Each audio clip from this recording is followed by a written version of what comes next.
we can uncover. One that defies your world, gives you truth and life. One that excels, special reminder, guide your way through this shadow world.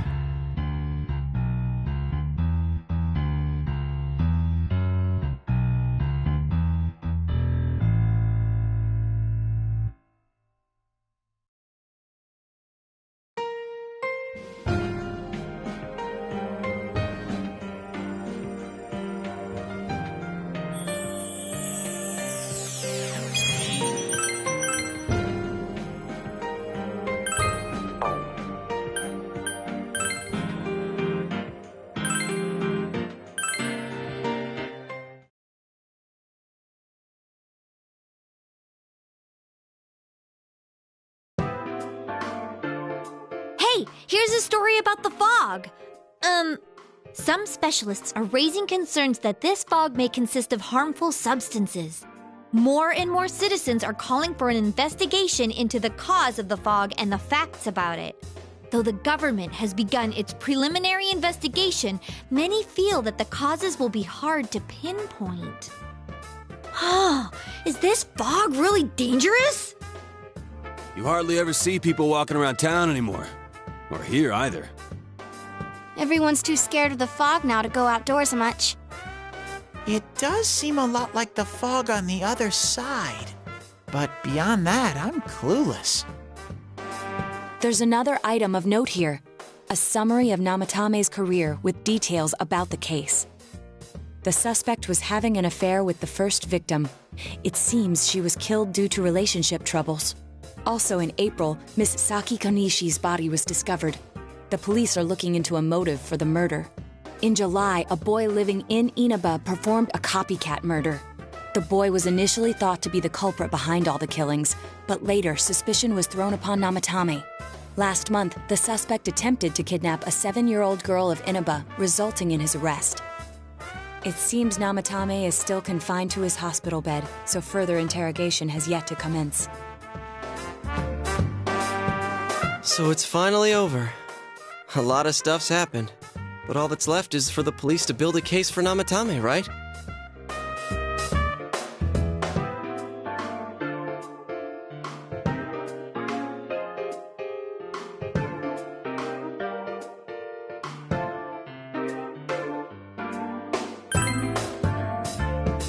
I'm sure your uncle can.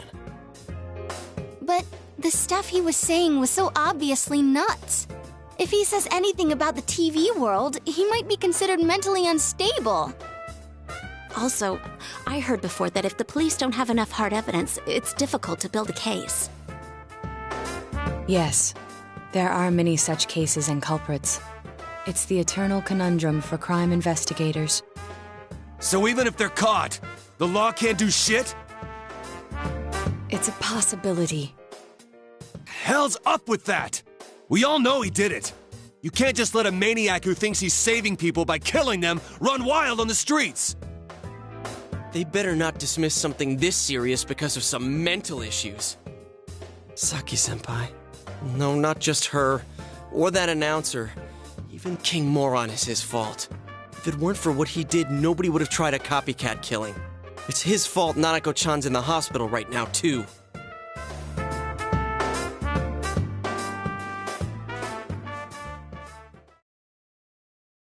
What's the matter?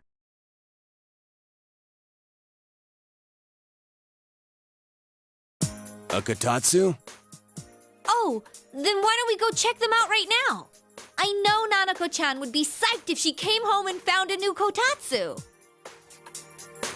Dude, why didn't you tell me sooner? The winter season's coming up and we just got a bunch of them in stock.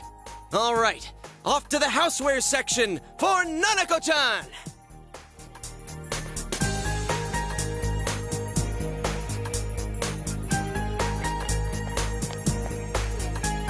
If we're getting a kotatsu, we better get some oranges to complete the set. It's a cliche because it's true, damn it. The best compliment to a kotatsu would be a heated rug. Dude, that much juice would kill the breaker the moment you tried to microwave something. Oh yeah, you've never used a kotatsu before, huh, Ted? It's nice and toasty. Can I still stay here? You kept your promise to me, so I should be going back. But I don't want to go until Nana-chan gets better. Of course you can stay. How many times do we have to say this before it gets through to you? Nanako-chan would be sad if you weren't there when she wakes up. But I couldn't save Nana-chan. Don't be silly. We saved her together. We caught the killer, man. We couldn't have done that without you. Teddy, you shouldn't talk that way when Nanako-chan is still fighting. You guys.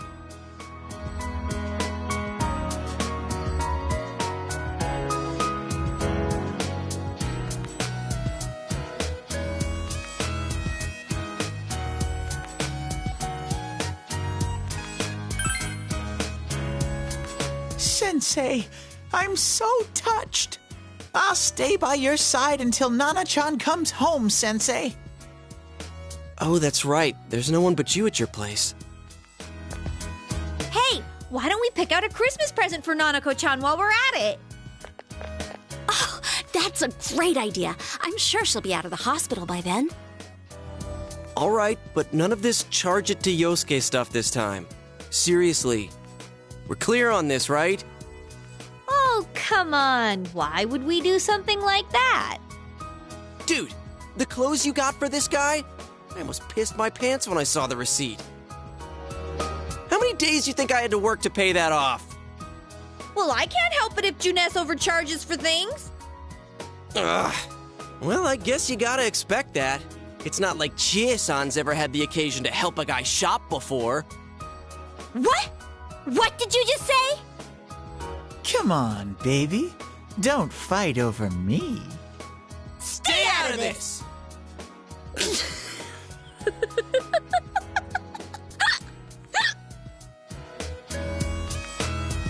Let's leave them be and think of a present for Nanako-chan on our own.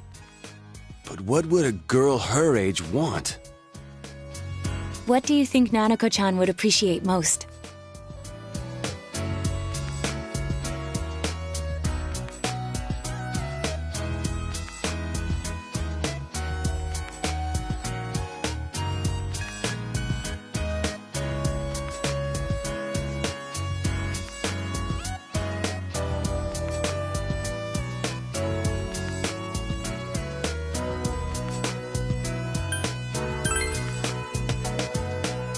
Yeah, that white round shape's the best. A plush doll's the way to go. All right, as soon as Nanako-chan's out of the hospital, we'll have a party at your place. Yes! And we'll bake the cake!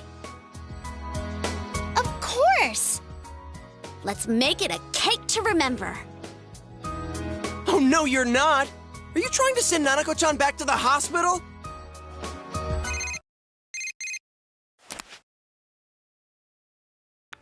Hello, this is Adachi. I want you to stay calm and listen to me, okay? Nanako-chan's condition suddenly got worse. The doctor wants you to come to the hospital immediately. We'll be waiting. Come on, let's go!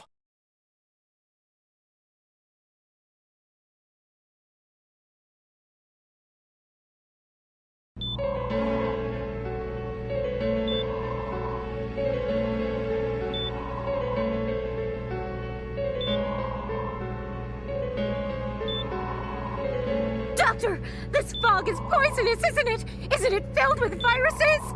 They said so on TV. Isn't there a vaccine or something for it? Calm down, please. That's just a rumor. Don't tell me to calm down! You're lying! We know you have medicine for this! Are you just going to stand there and watch us die? Why would we do something like that? What a commotion. What the hell's that supposed to mean? Can't you see how much pain she's in? All we can do right now is monitor her condition closely. Dojima-san, you need to return to your... I don't give a damn about myself. Do something about Nanako. Dojima-san! Just save her. For God's sake, please save Nanako. We'll do our best. I must ask you to step outside for the time being.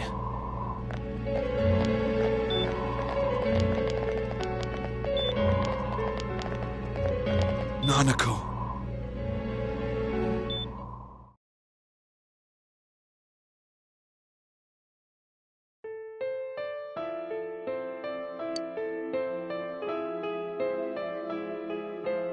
Hey, can't you do something? This all has to do with the world you came from. Can't you figure something out? I'm thinking, but... Damn it! Why does this have to happen to a little girl like her?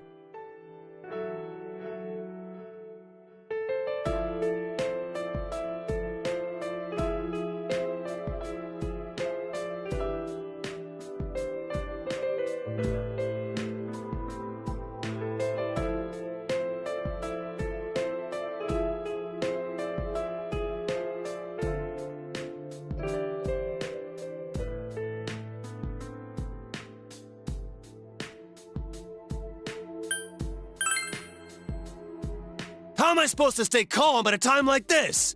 Can't believe this is happening. Nanako-chan's gonna be okay, right?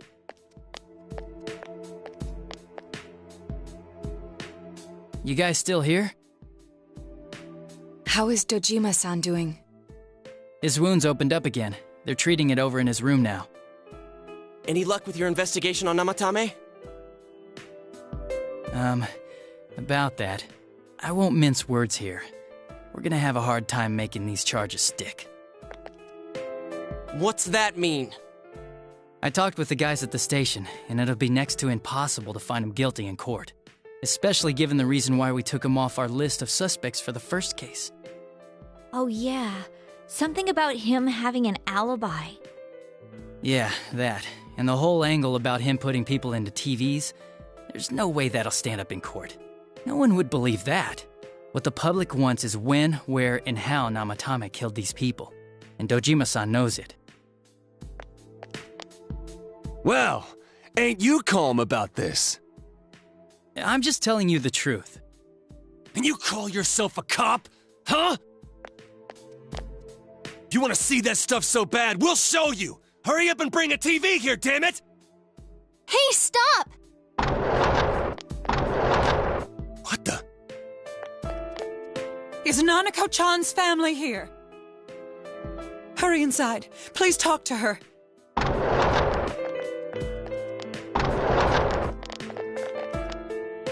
What the hell? What's going on? No. Nanako-chan.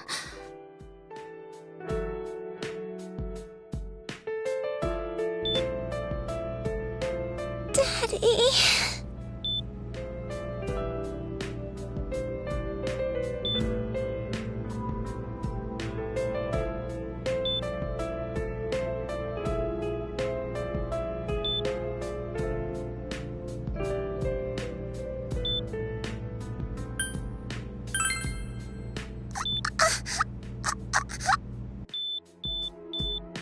Nanako-chan. Nanako-chan. Can you hear us? Do you understand what we're saying? Your big brother's here with you. Just hang in there.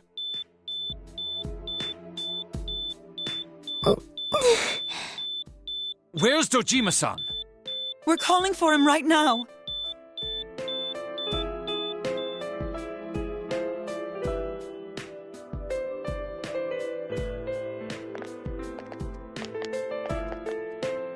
How's Nanako?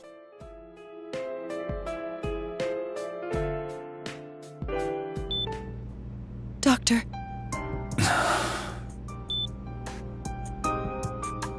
Big bro.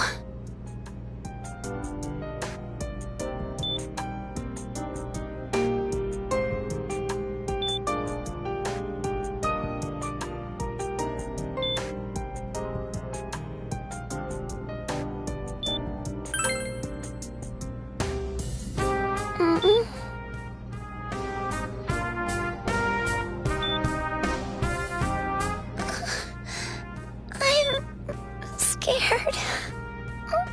Big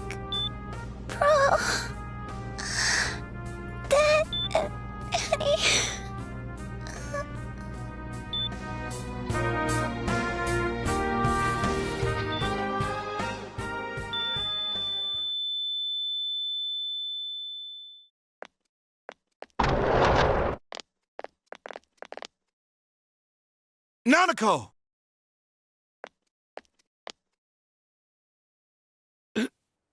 Nanako! I'm sorry, sir. No!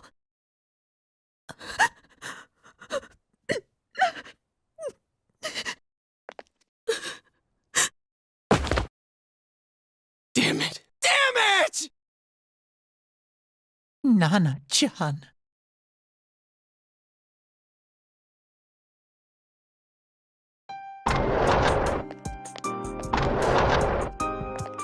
We did everything we could, but we still couldn't figure out what caused this.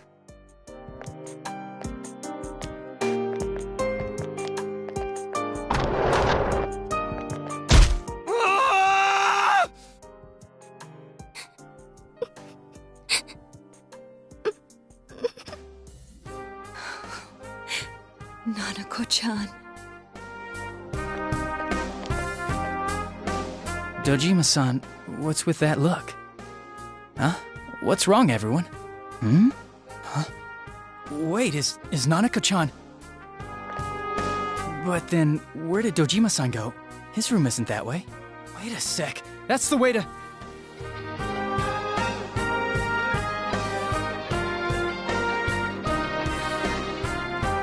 Senpai! Senpai! Dojima-san might have gone after Namatame! Adachi-san said he was admitted to this hospital! You transported him to the same hospital? For crying out loud, he's the suspect in the case! What are you getting mad at me for? This is the biggest hospital, and he's in no condition to be moved.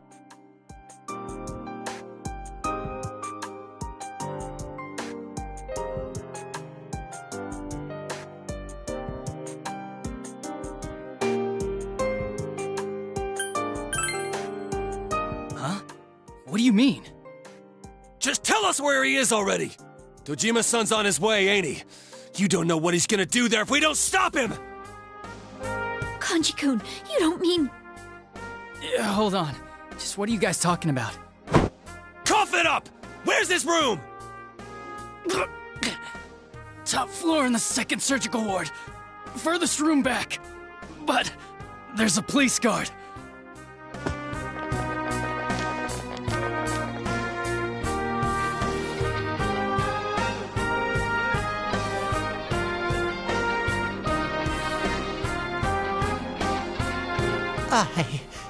I was always watching over Nana-chan, and I still couldn't save her. It happened in my world.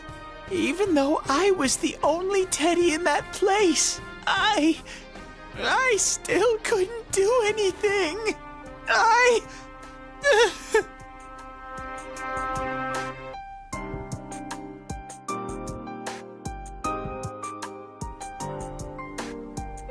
Let go of me. I need to speak to him. Like we said, without permission. Permission? Who gave him permission to kill Nanako? Tell me that, huh? The hell with you all! Why is he still alive when Nanako's dead? Give me back Nanako! Give her back! She's all I have! She's... the only one in the world. Call a doctor! Let go of me. I need to... Holy crap! Dojima-san! Quick, get him to his room. I'll go alert the doctors.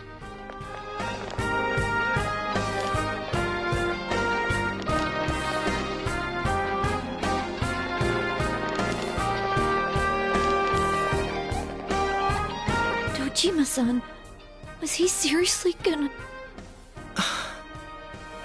His only daughter's dead.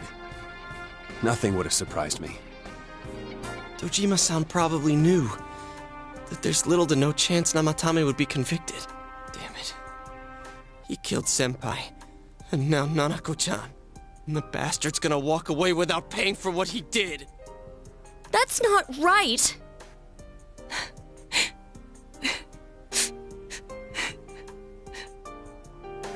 Why? Why is he the one that gets to go on living?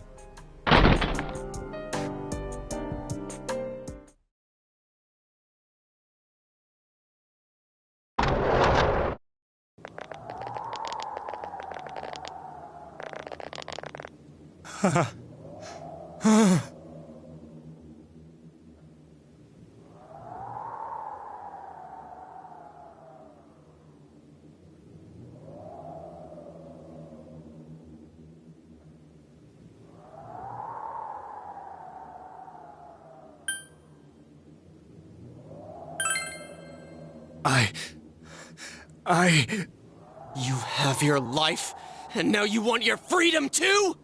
It's your fault that Nanako-chan's... I didn't. 12 o'clock. Is it the Midnight Channel?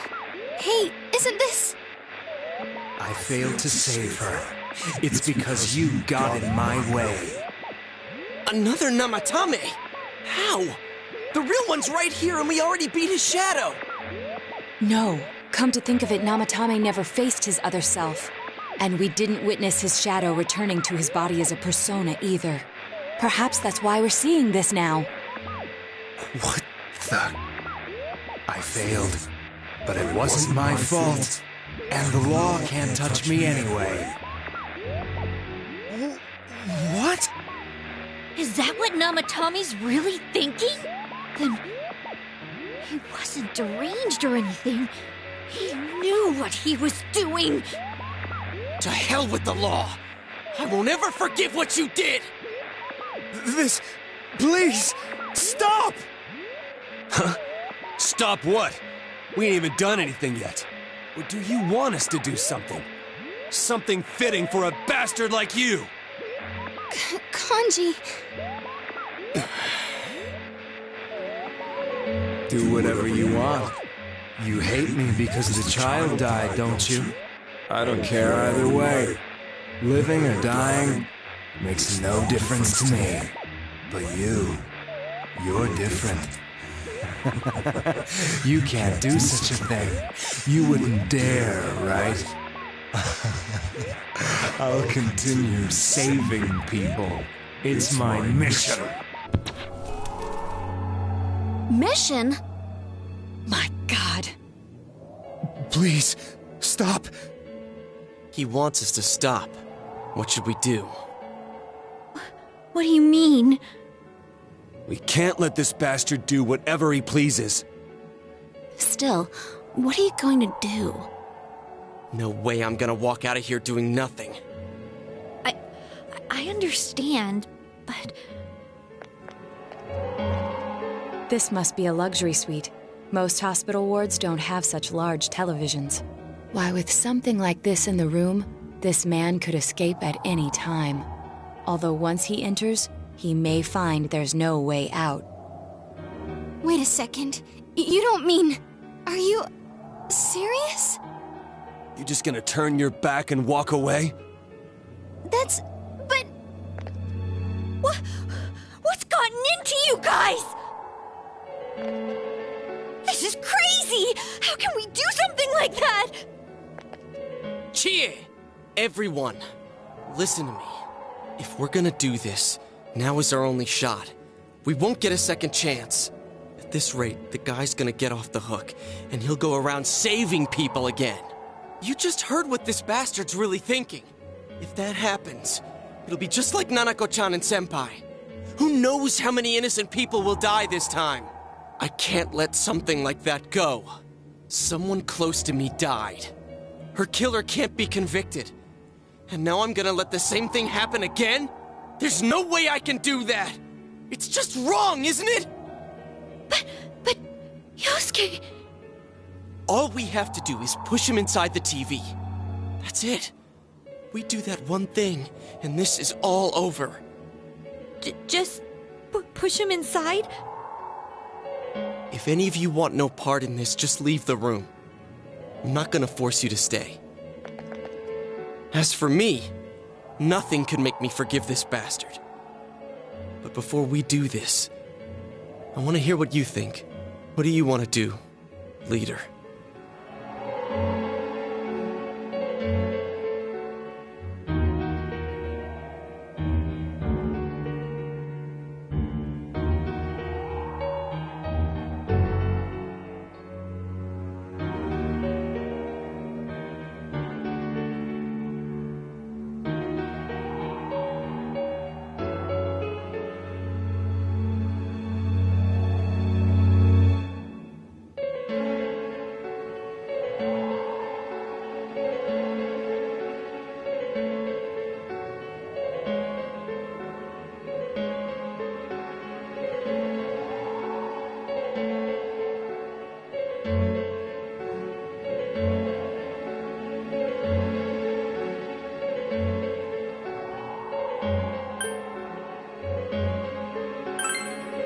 We don't have time to wait.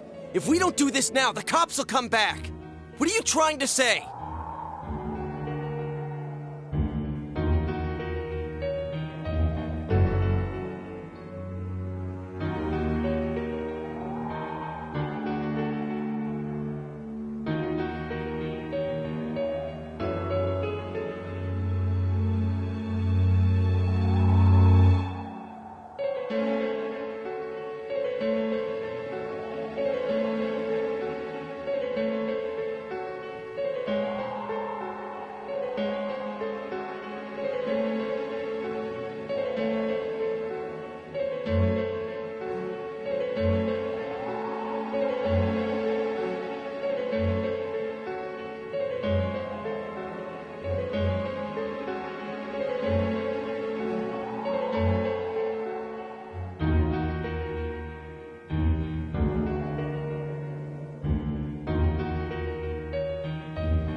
Something we don't know. What don't we know?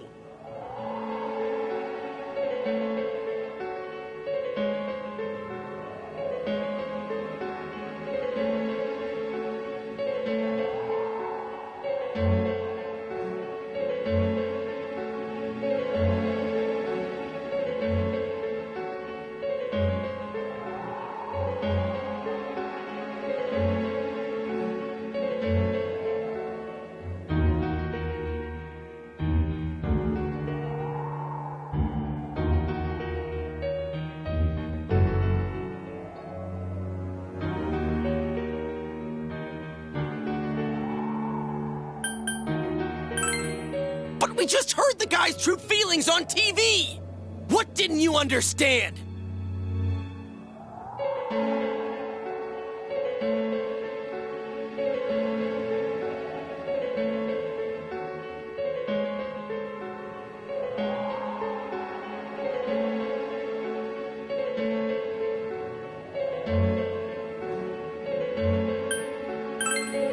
Well, what is it? I already told you there's no time to waste. Are you even getting at something here, or are you just stalling?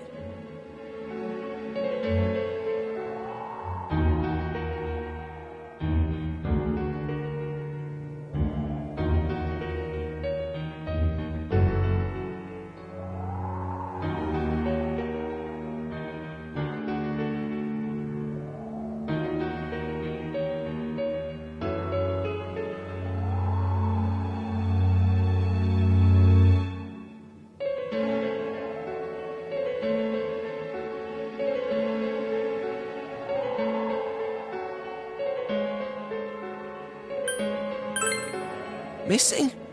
Like what exactly? Damn it, I've heard enough of this bullshit. Give me a straight answer! Are we doing this or not? That's all I give a damn about right now.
He's right. Let's all calm down for a second. I'm perfectly calm. Hey, what did you mean by we're missing something? What's there to miss with a sick bastard like him? Hey, let's all take a deep breath. After what happened to Nanako-chan and seeing Dojima-san, we're not thinking straight right now. Fine.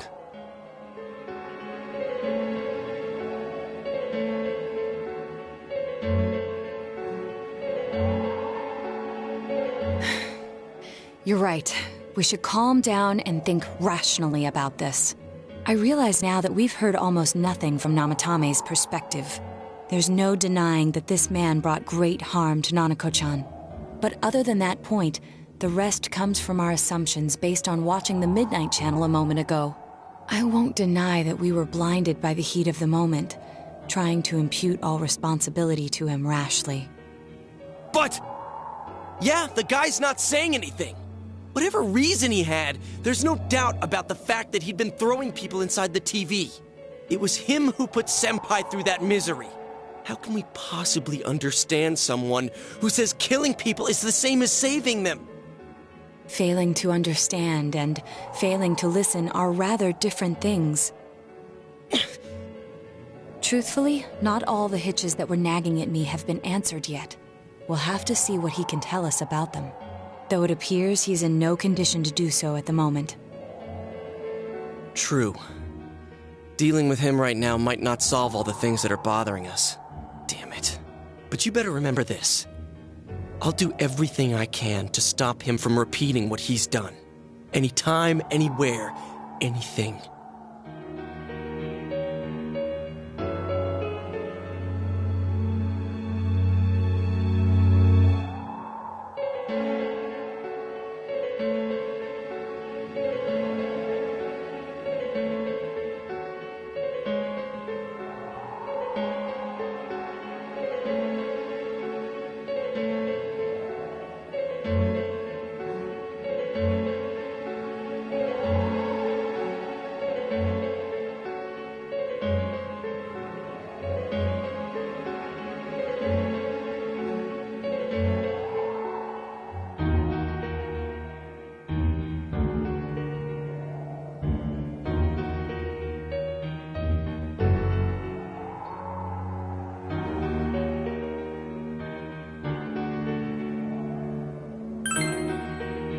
Jeez, how the hell can you stay so calm, man?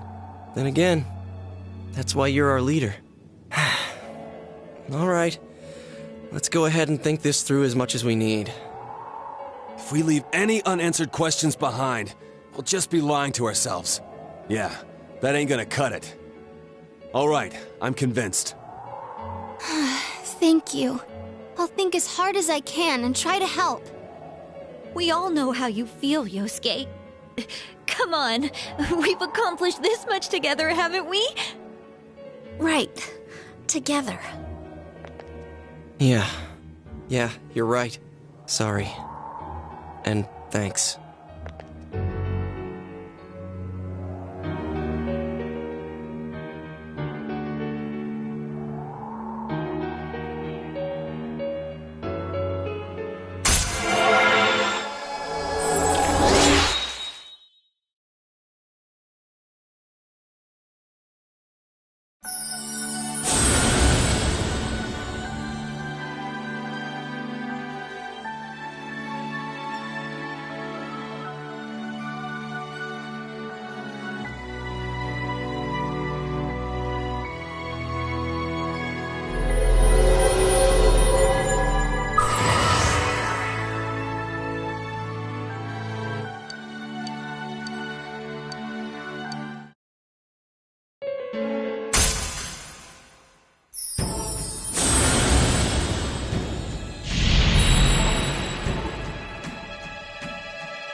You guys? What are you doing? You can't be in here. Oh, crap! We were keeping an eye on the suspect. The police officers outside seem to have their hands full helping Dojima-san. If Namatame were to escape, it would be a disaster for the police's reputation, and their trust in you, Adachi-san. Oh, I see. We'll tighten security from now on, and I'll arrange for him to be transported out as soon as possible. So, if you guys can keep quiet about being in here, I'd really appreciate it. How is he, Doctor? He seemed to be extremely agitated a moment ago. He seems fine for now, but he really needs his rest. Outside, everyone. Doctor's orders. Understood. We should go too. Let's get back to Nanako-chan's room.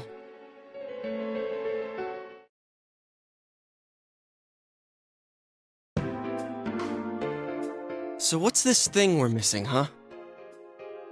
To tell the truth, there's something that's bothering me too. Why did he start killing people in the first place? Well, he said himself it was to save them, right? So he killed his lover in order to save her and kept going? The police speculated the first murder was related to the affair, so they called in Namatame for questioning. But everything in his testimony and his bearing, no matter what they looked at, they found nothing suspicious. If he truly is twisted enough to believe that murder is a means of saving people, I think that would have shown through. Maybe he faked it real well. Or maybe he started out with a normal motive and got a taste for killing after the first time. No, if that were the case, his motive for killing that announcer would be even more inexplicable. Namatame and his wife were separated at the time.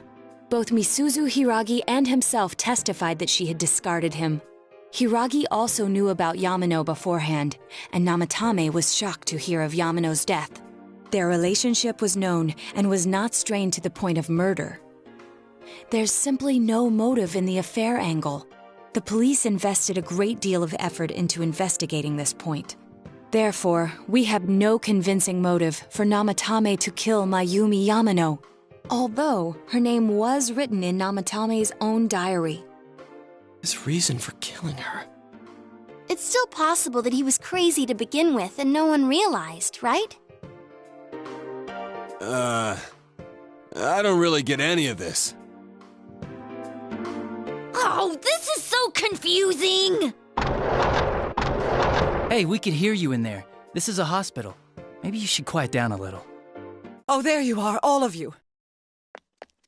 Please come with me immediately. Huh? What's going on? What are you waiting for? Hurry, go!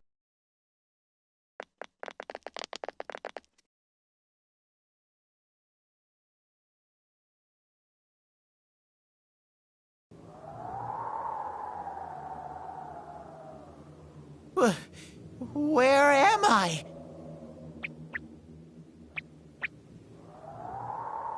Is this Teddy's world? This doesn't quite feel like it, though. I remember being at the hospital. That's right, Nana-chan. I couldn't do anything. Why do I even exist? I couldn't keep my promise. I lost my reason to be there. That's it. I remember now. So, it was true. Guys! Sensei! What should I do?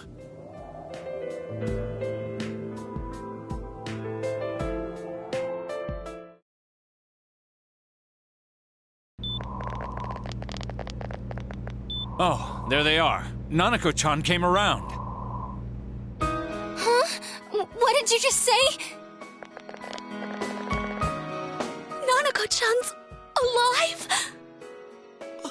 Are you serious? It's very rare to be resuscitated after one's heart and lungs fail, but it does happen. But until I know why she collapsed in the first place, I can't say for sure how well she'll recover from here on. Still, Nanako-chan's a fighter, and she's trying desperately to stay alive. So this isn't a joke? You're actually telling the truth? Nanako-chan. Oh, my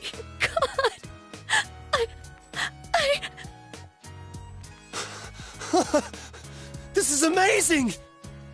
Miracles do happen. I'm so glad. I didn't know what I was gonna do.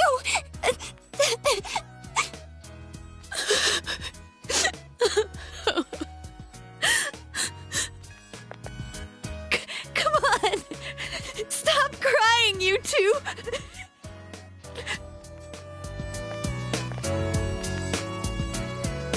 You all should go home for the night. I'll speak with Dojima-san tomorrow about Nanako-chan's treatment. It's rather chilly outside. If it starts snowing, be careful not to catch a cold.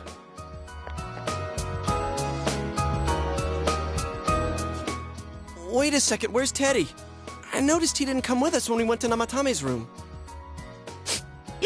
You're right. That's weird. I figured he wouldn't move from Nanako-chan's side. Teddy, where did you go? Oh yeah, he has a cell with him. Wait, I shouldn't use mine inside the hospital. I'll try calling him up once we're outside.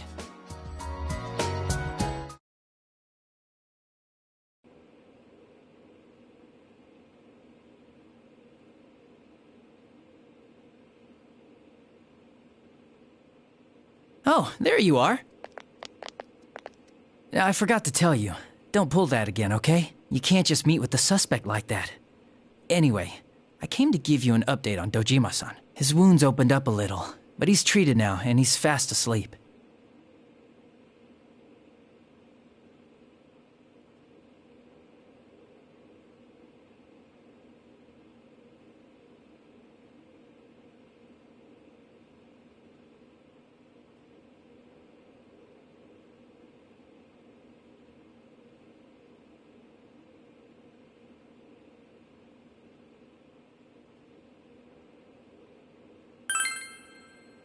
He'll be all right, don't worry. Knowing him, by this time tomorrow, he'll be on his feet and yelling at people again. Don't tell him I said that. Anyway, I heard Nanako-chan's on the road to recovery again. You guys were being so dramatic that I got really worried. But this is good news. She'll be well again in no time. By the way, you're all alone at the house now, right? Well, enjoy your freedom while you can. Dojima-san and Nanako-chan will be back soon after all.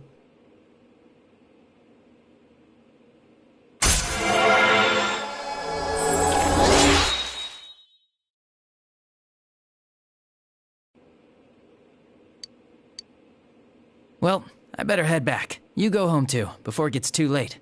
See ya.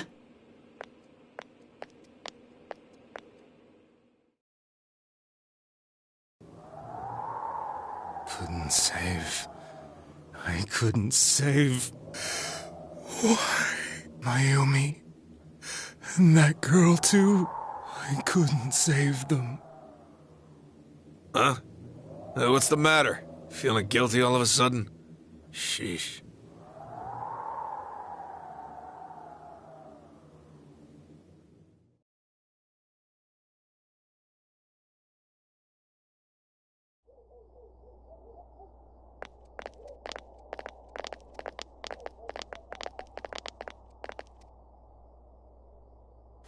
I can't reach him.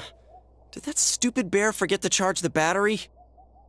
We took a quick look around the hospital, but there's no sign of him. I wonder where he went. Oh, it's snow. Hey, you're right. Wow, it's been a while since I last saw real snow. It doesn't look that pretty, though, because of this fog. I guess this makes it the first snow of the year. It's freezing. Let's go home. Hey, Yosuke, if you find Teddy, don't forget to contact us, all right? I know. Let's meet up at the special headquarters tomorrow.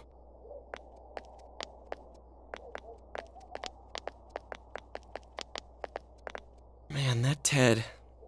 I hope he just went back home by himself. He's probably fine. But I'll hurry home just in case. Well, see you tomorrow.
Welcome. It's been quite some time.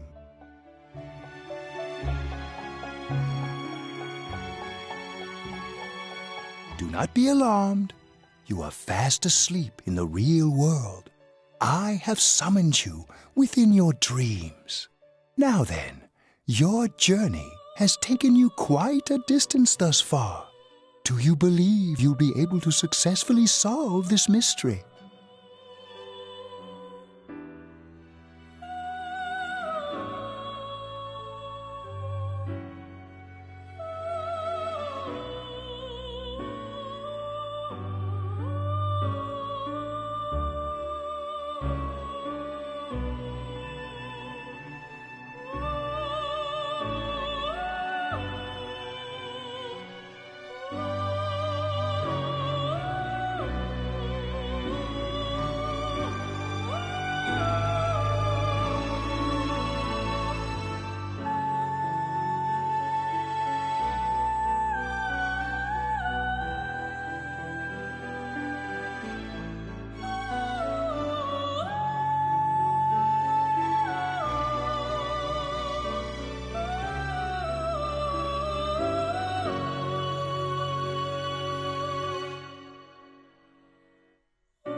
With this being the very hour of your ordeal, it may not be so easily overcome. The precise destination of this vehicle, that too is getting rather hard to judge.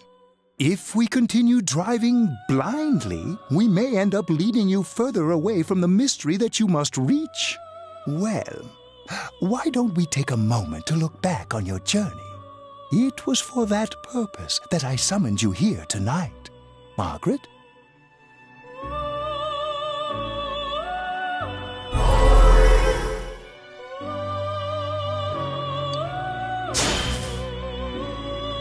I can't ignore that fact any longer. I need to face the truth head on.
I can't ignore that fact any longer. I need to face the truth head on. What's right? What you should choose to do in life? The answers to those things lie within you. We are experiencing the words engraved into your memory during your journey. Failing to understand and failing to listen are rather different things. All right, let's go ahead and think this through as much as we need. If we leave any unanswered questions behind, we'll just be lying to ourselves. I'll think as hard as I can and try to help. Come on, we've accomplished this much together, haven't we? Right. Together. And it seems you have comrades with you as well. Those heading in the same direction through this dense fog.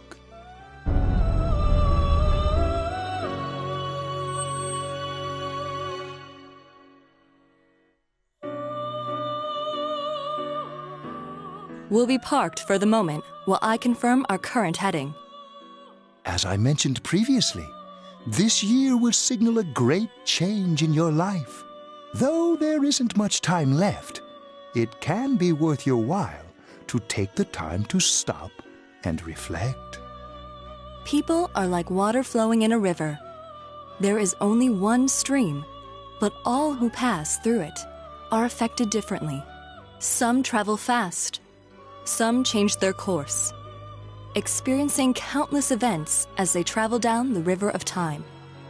Just so. The state of this room reflects the scenery of your heart. Perhaps this may be a time for contemplation rather than action.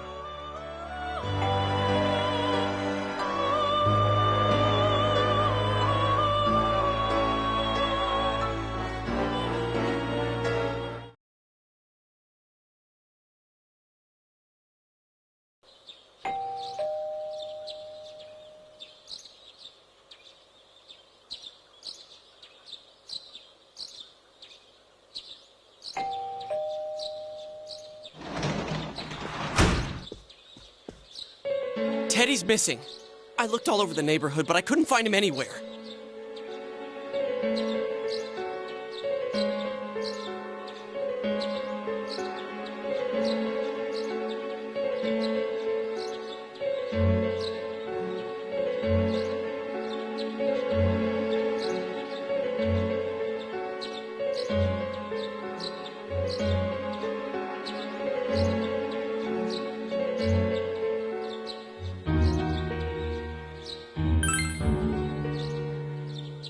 Too. He was acting all weird lately. Rise and the others are checking inside the TV to see if he's gone back to the other side. We're meeting pretty soon, so will you come with me to Jeunesse?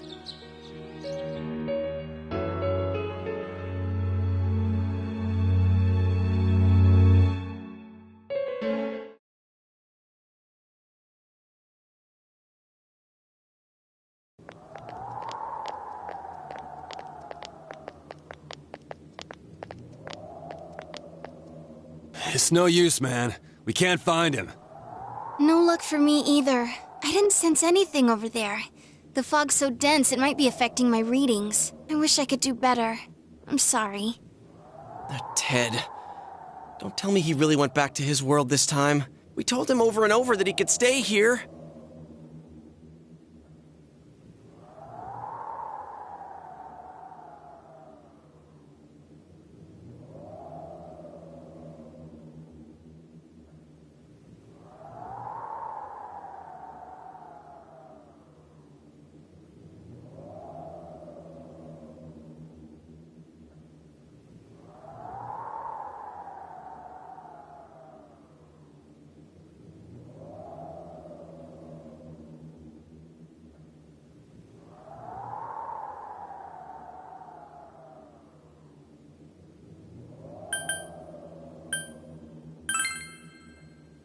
I guess that's all we can do right now. He plays dumb a lot, but he's attached to us deep down. He wouldn't disappear without saying anything, right? I'm worried for Teddy myself, but let's trust in him and await his return. Right now, we must concentrate on the case. It won't be long before Namatame is transferred to another location. We must hurry, or we will miss our only chance to get his perspective on this. You know, I've been thinking about the case since, but something just doesn't seem right. Let's quickly review the facts. Of all the victims, only 2 were killed. Miss Yamano, the announcer, and Saki-san. From the documents we found in the car, we know Namatame had some sort of dealings with them. After that, there were multiple attempted murders in which we were targeted. It was only when he took Nanako-chan that we caught him in the act, identifying his modus operandi in the process. Want to hear you put it like that? Sounds like the dude's guilty. As a result of Namatame's arrest, the police admitted that Mitsuo Kubo was a mere copycat killer. Back up to yesterday. Remember when you said Namatame didn't have a motive to kill the announcer? That's what's bothering me. Right. Either he's completely nuts, or we're misunderstanding something. You lost me. She's trying to say that if Namatame is sane, then there may be facts in the case we don't know about yet. Sane or insane? Sounds like a play I saw before. When he talks about saving people, what does that actually mean? I don't think there's any doubt that it includes kidnapping people and throwing them into the TV. Could he mean saving them through death? He did call himself a savior and said that the other side is a wonderful world. So they'll be saved if they die? What a bunch of crap! The bastard should have gone and saved himself. What do you think, Senpai?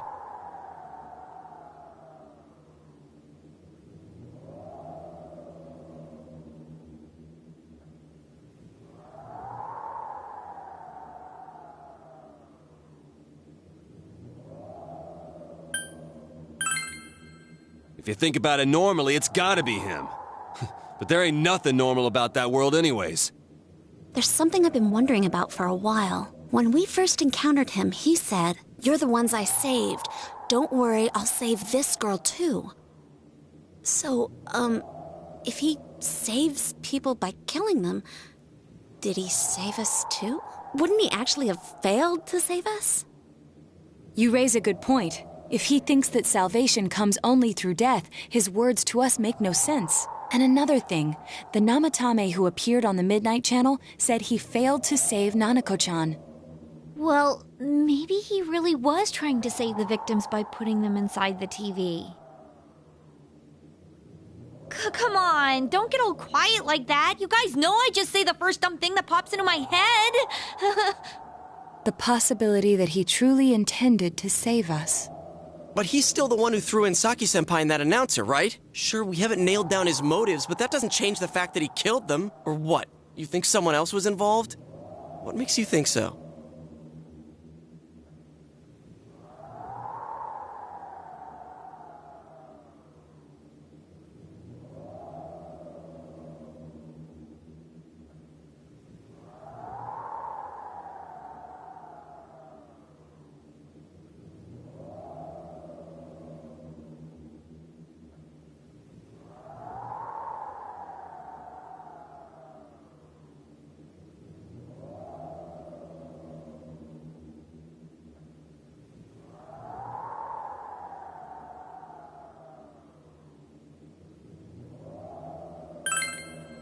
But that points straight at Namatame. Come on, man!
Her alibi?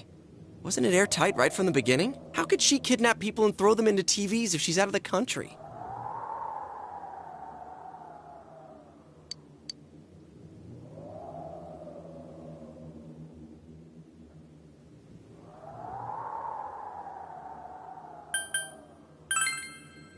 Morning letter? Oh yeah! Whatever happened to that thing? If Namatame's the killer, he must have been the one who wrote it, right? Let's review them.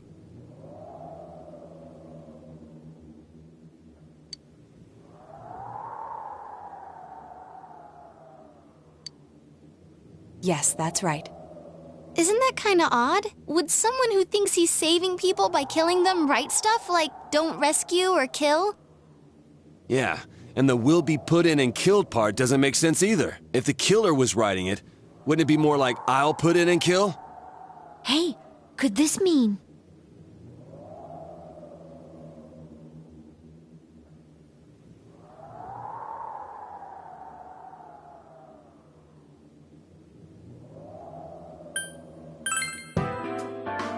Yeah, it's almost like someone else wrote this letter. But only the killer would write such a letter and deliver it to Dojima-san's house, right? If someone else wrote it, that could only mean... Dear God. Since this is such an unusual case, I was absolutely convinced that other than the Kubo incident, there was one culprit. So Namatame really was trying to save his victims? Everything is exactly the opposite of what it first seemed. In Namatame's parlance, failing would have been the first two cases when the victims died. If he had used his method twice and failed both times, he would hardly have continued using the TV. And yet he did. It all seems to suggest that someone else wrote this warning letter while observing the entire case. Someone else? Then, it wasn't Namatame that killed Saki-senpai and the announcer? We can't say for certain yet. We urgently need to speak with Namatame face to face.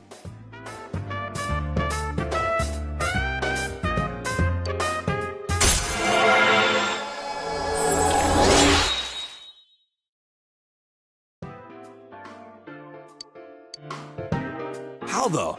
After what happened yesterday, they said they're gonna tighten security. I have a plan, but there's no time to waste. Let's hurry to the hospital.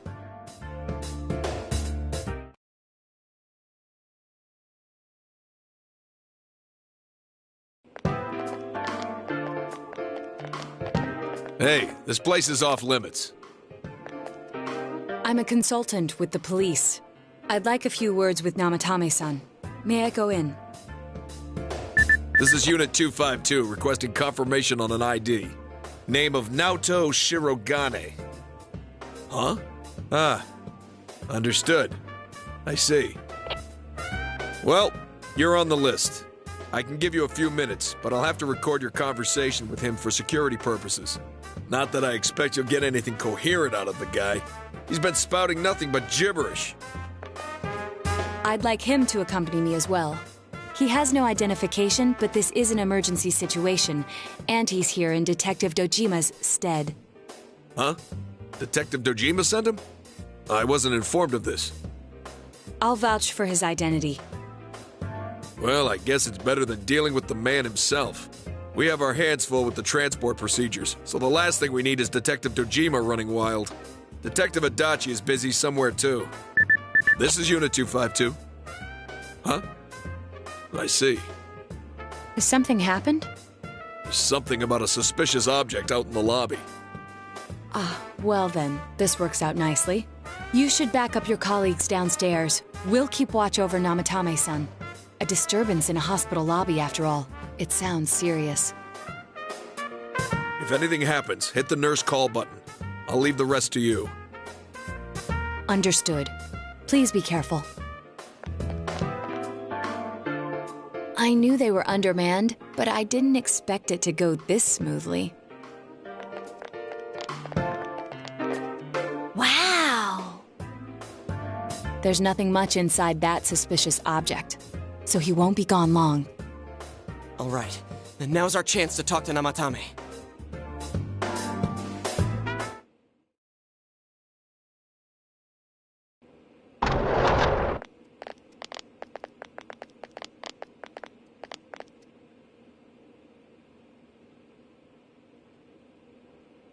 Namatame-san, there's something we'd like to ask you.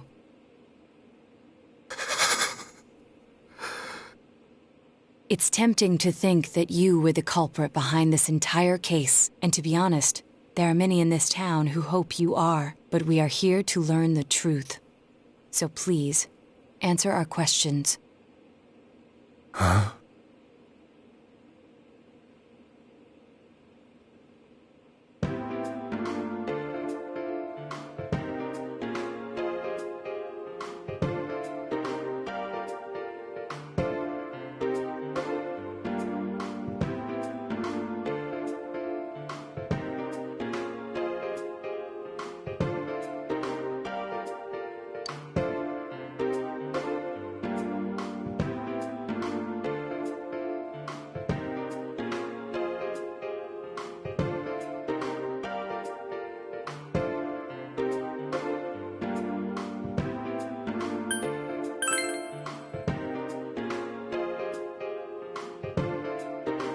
No.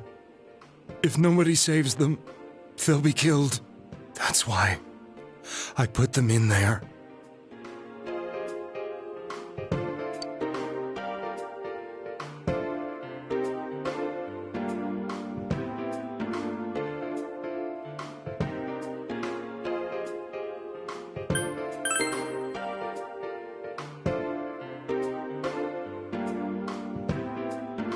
They were killed. I couldn't save them.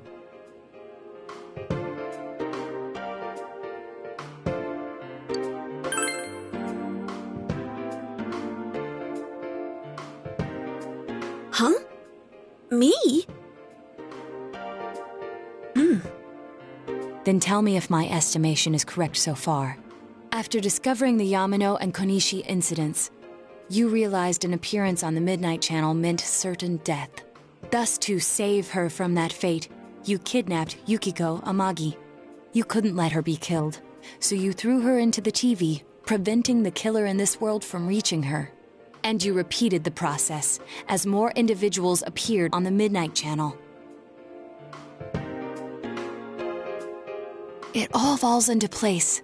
His body is weak, but his mind is sound. He's trying to tell us the truth. Yeah, but if the stuff he's saying is true... There's another killer who murdered the first two victims?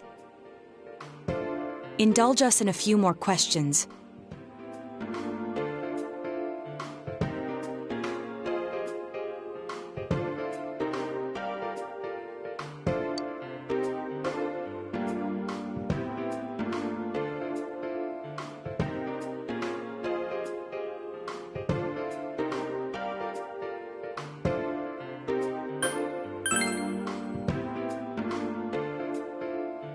What are you talking about?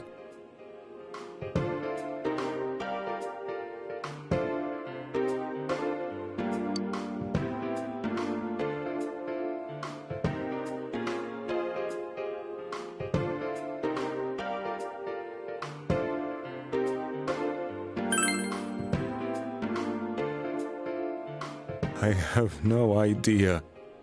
I want to know that too.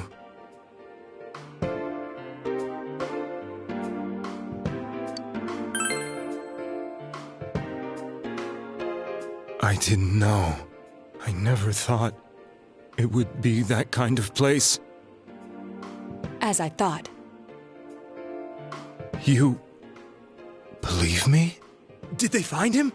Did they find the one who did such cruel things? Mayumi. Please calm down. Our ability to find the culprit rests on you. We know about the other world. In fact, we're the only ones who can fully understand what you have to say. Only you? We did blame you for everything at first, but now I think we can accept whatever you got to tell us as truth. Please, tell us everything you can, calmly and slowly. You're willing to listen? Do my story?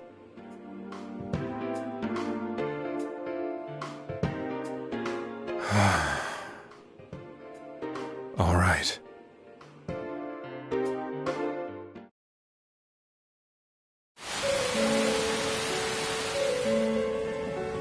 Soon after my affair with Mayumi became common knowledge, I returned to my parents' home, as if to run away from the scandal. And I started drinking heavily to drown my anxieties. I hadn't been able to reach Mayumi at all, and that didn't help either. Mayumi, where are you? She'd been disgraced on all the afternoon shows, and forced to resign from the program she was on. I caused her so much trouble. I wanted to at least apologize to her, but I couldn't even do that. I lost the will and energy to do anything. Then, one day, the rumor I heard some time ago came back to me.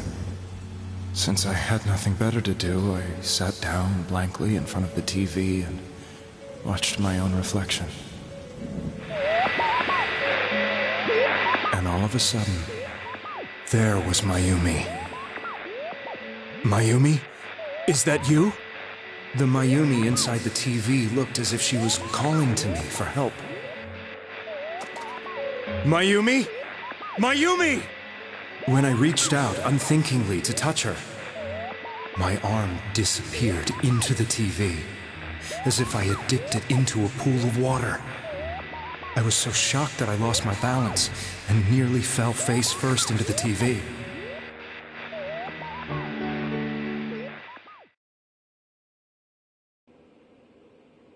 I was so scared. I couldn't understand what just happened. I thought maybe I'd gone insane. In the end, I decided to think of it as just a dream, and I went back to the city the next day after finishing work. The next afternoon when I got to work, I was fired on the spot, as I expected. That wasn't what broke me, though. It was Mayumi being found dead, and not just that, but it had happened in my hometown.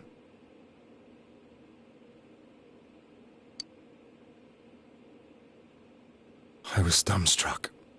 But later on, I remembered the image of Mayumi I'd seen that night. Was it not a dream?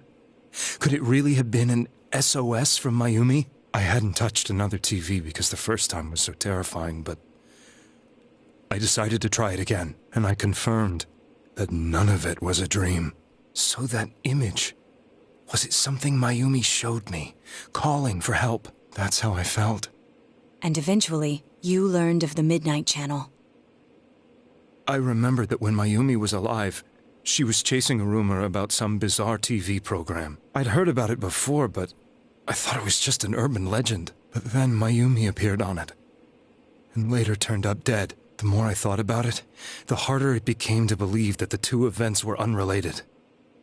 Soon after that, I came back to Inaba to answer the police's questions. I'd lost my job, and I wanted to know the truth of Mayumi's death for myself. Then, on another rainy night, someone else appeared on the Midnight Channel. It was a girl. She looked like she was calling for help, just like Mayumi. The first thing that came into my mind was, maybe this girl will be the next to die. And that was Saki-senpai. I'd been following all the news about Mayumi, so I noticed right away that she was the girl who found Mayumi's body. And if my hunch was right, she'd be the next victim. I didn't want her to die the way Mayumi did, so I desperately kept watching. I was consumed with the idea of rescuing her. Then, little by little, her image on the screen came into sharper focus. It became sharper? How did you find out it was her? After I came back, my father couldn't bear to see me in such low spirits, and gave me a job with the family business. I met that girl when I delivered a package to the liquor store.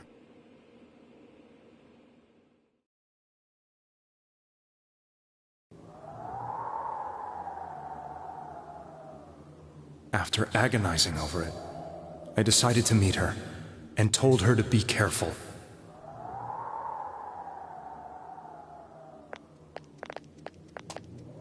But that same night, on the TV,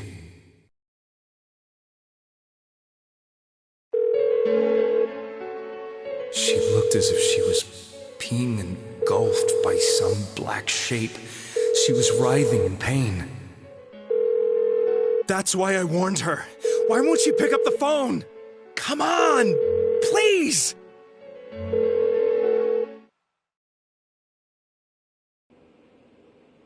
The next day, they found her dead. I knew she was going to be murdered, but I couldn't save her. I blamed myself, thinking there must have been something I could have done. There was no one who depended on me. Nobody at work, not even my wife. Mayumi was the only one who accepted me for who I was, but she was murdered. And the same person killed another girl. I was beside myself. I couldn't forgive myself for doing nothing. You really did love Miss Yamano. Yes, from the bottom of my heart. Before I was married, my wife made it big in show business. I was happy for her, but it put a strain on our relationship. I think I can kind of relate. It was around that time when I met Mayumi. She was interviewing our candidate for the next election. She was a big-name announcer, but she only worked with local stations, and her attitude towards work was similar to mine. We both came from Inaba, so she was easy to talk to. I knew it was wrong, but I couldn't help getting intimate with her. She gave meaning to my life. Soon after Saki-san was found dead, yet another girl appeared on TV. That was you.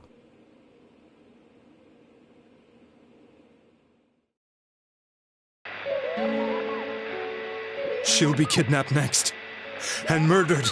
I can't let her end up like Mayumi and that other girl. This time, I'm gonna do something. My opponent was a murderer who left no clues to his identity. I thought hard about what I could do to protect her from someone like that. I'll never convince her. If she gets suspicious and they arrest me, who'll save her then? The girl inside the TV looked as if she was smiling at me. And that's when it hit me. I apparently had the power to go through the TV screen to the other side. Then, what if I put her into the TV and give her shelter there before the killer gets her? What are you trying to tell me? That it's safe over there? Is that it? The girl inside the TV seemed to smile at me again. And I thought, no matter what kind of place it might be, it's better than being slaughtered. Once things calmed down, I could just let her out again. If she's inside the TV, there's no way they can find her. It felt as if everything was starting to come together in my mind. Could it be that Mayumi gave me that power to prevent any more victims from meeting her fate? Was it my mission to save people? But there was a big problem. If I explained the situation to the victim, they wouldn't understand. I had already tried that and failed miserably. It seemed the only thing I could do was to take them away. If that was my mission, I'd just have to do it. Or so I thought. Mayumi, please lend me your strength.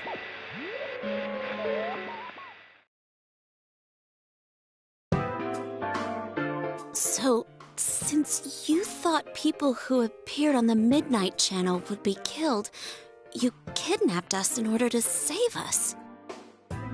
Mission? Give me a break! You never stopped and wondered about any of this? I thought I was the only one who could help them. I did call the police, but they didn't believe me.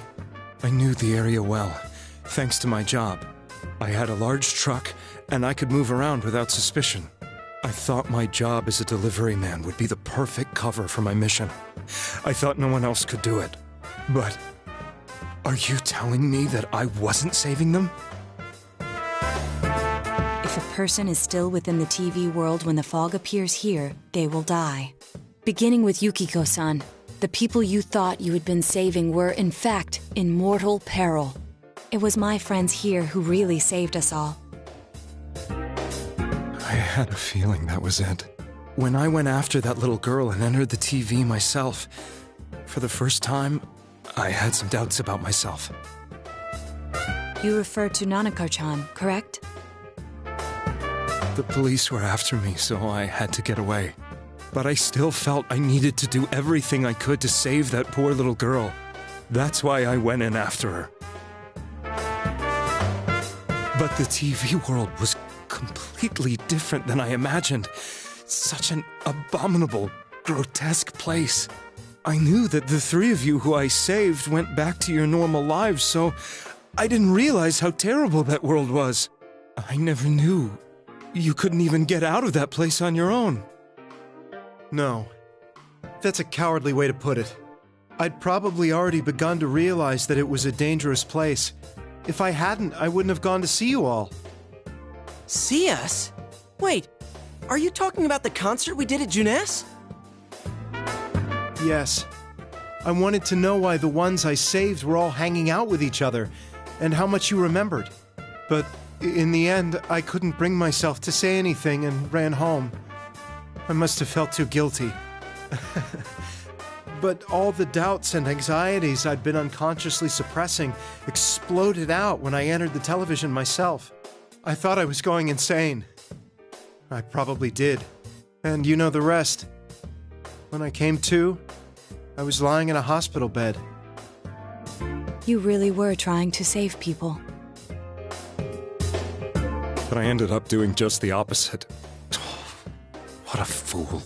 I always wanted to enter the world of politics and become useful to society. But after losing my job and the woman I loved, all I had left was this power. I convinced myself that world was some sort of sanctuary, and I secretly believed myself to be a hero. I never doubted what I saw on TV, and believed everything was as I wanted it to be. I didn't think for myself at all. That's why I couldn't protect them. I'm to blame for all of this.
So, but the things I've done are too serious to be brushed aside like that.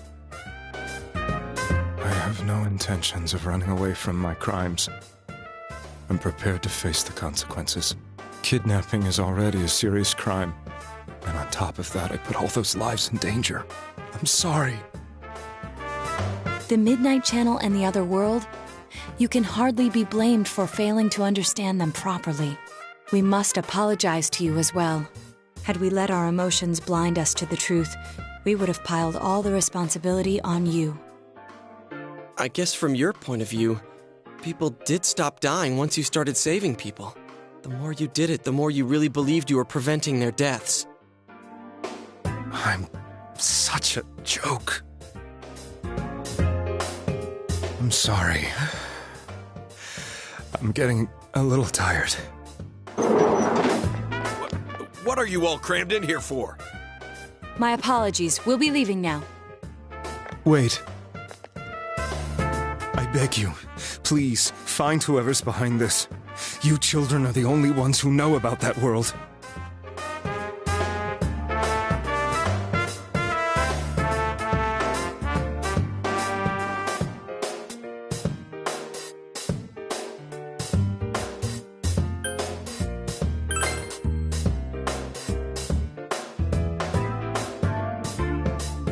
It's all clear now. He never committed any murders.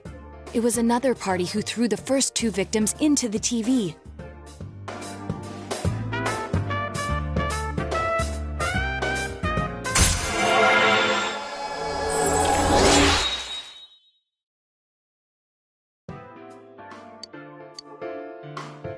Now get out of here! I told you, he's almost ready to be transported. We can't have anything else happen. Sheesh. I better not see you rascals here again.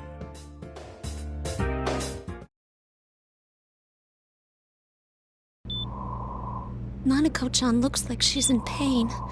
She's fighting for dear life. This was the last place we saw Teddy, right? He was so worried about her. How can he flake out like this when we have to find the real killer?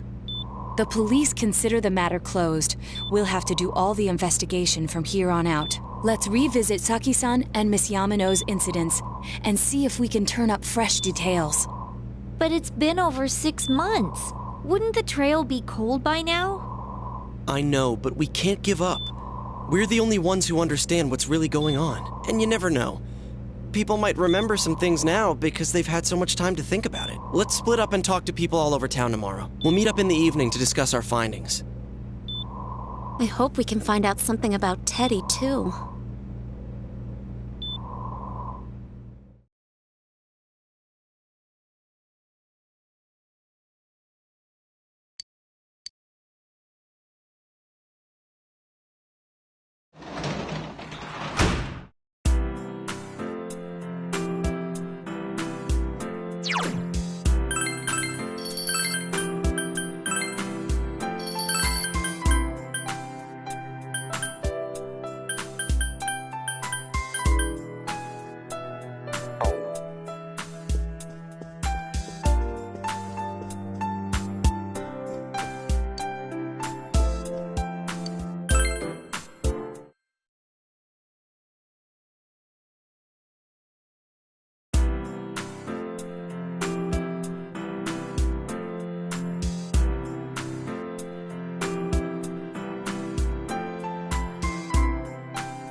I'm seriously pooped. This stuff's a lot harder when you don't have a badge to flash.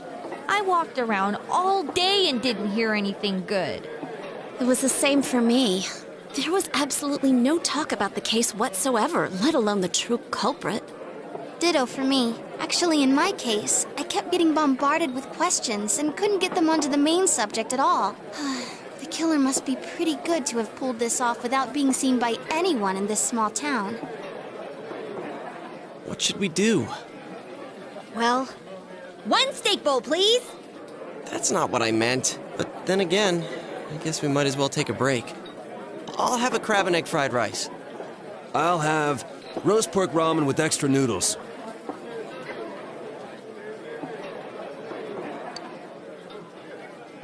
Oh, now that our tummies are full, let's share what we learned, even if it wasn't much.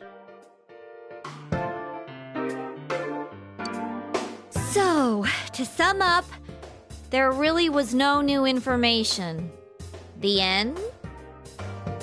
The police had an unusually large number of officers in their initial investigation of the first two incidents. To find facts that even they overlooked would be difficult indeed, now that over half a year has passed. There wasn't a single report of suspicious persons being witnessed to begin with. Miss Yamano had ardent fans, whereas Saki-san didn't, but otherwise the conditions are the same. You know, every time I tried to ask about the case, everyone ignored me and kept ranting about the damn fog. Yeah, that or the Midnight Channel. I asked around about Teddy too, but no one's seen him. Gee, I wonder where he could have gone. Do you have anything, Naoto? Any new, deductions? Without any new data to work with, there isn't much I can do. But there must be someone in town who meets all the criteria for this case. The killer must have a connection to both Saki-san and Miss Yamano, as well as be in a position to observe our actions periodically to some extent. Finally, it must be someone who could approach Senpai's house without arousing suspicion. I need some fresh air before I give it more thought. I'll be outside.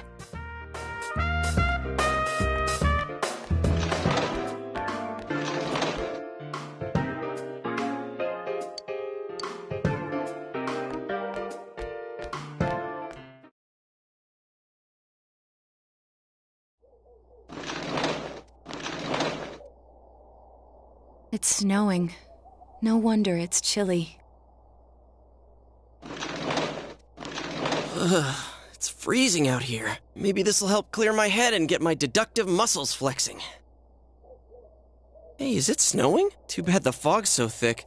The snow just gets lost in it.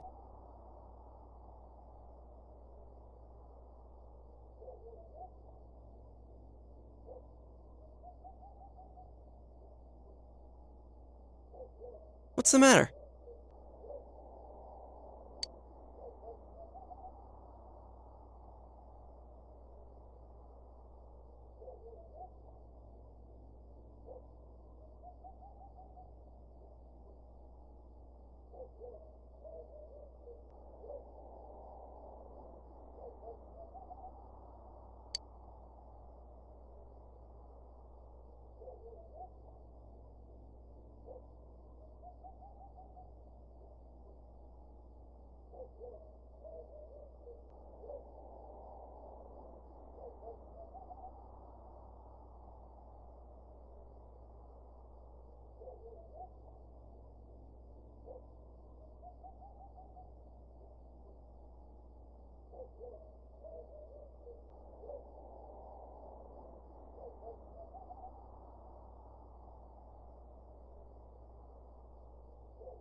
Huh?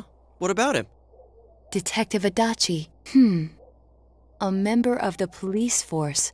That is an interesting approach. It would certainly explain the lack of witness reports. It's the same reason no one ever reported seeing Namatame's truck. This is a small town, so everyone must have known who he is. And since he's a detective, people definitely wouldn't have thought of him as being suspicious. In fact, he could use his position to his advantage and hide critical information. Huh. Well, if you think of it that way, I guess it's possible. But we're talking about Adachi here, right? I mean, really? Adachi? He's your textbook lousy detective. Are we really on the right track here?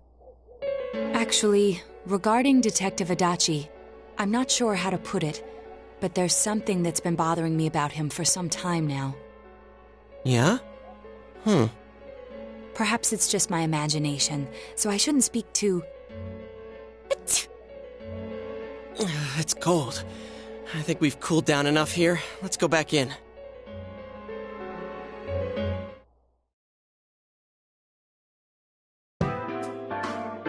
Adachi-san?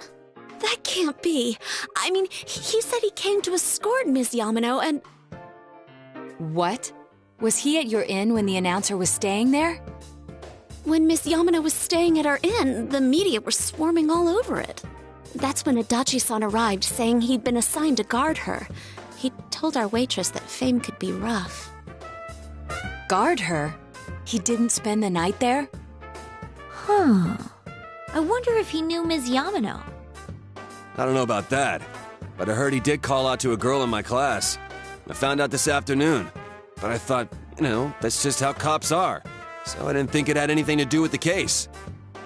Detective Adachi also questioned Saki-san, the one who found the announcer's body, on numerous occasions. I heard it was because there was so little information about the case at the time, but it's certainly unusual to question someone with as strong an alibi as hers multiple times. Then you think he had something else on his mind? And that something is what connects those two victims to Adachi-san? Come to think of it, we've been running into that guy a lot, in all sorts of places. And every time he'd tell us what the police were doing before saying, "Oops, I said too much," and clamming up. Was that all to throw us off the trail? It would be no problem for him to drop that warning letter into your mailbox either. Not to mention the fact that he can destroy any evidence that might point to him.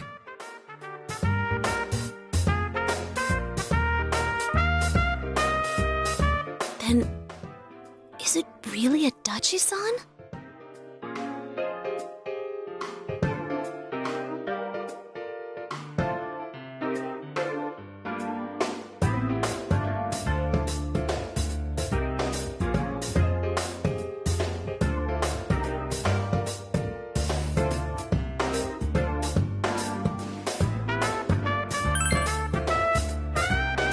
This is still only a tentative theory. We should work to confirm it as soon as possible. This is Naoto Shirogane. Something has occurred to me about the case, and I'd like to get Detective Adachi's input on it. Huh? The transport? It's right now? Right, I see. Thank you. What was that about a transport? Detective Adachi is headed to the hospital to prepare for Namatame's relocation. We must head there at once.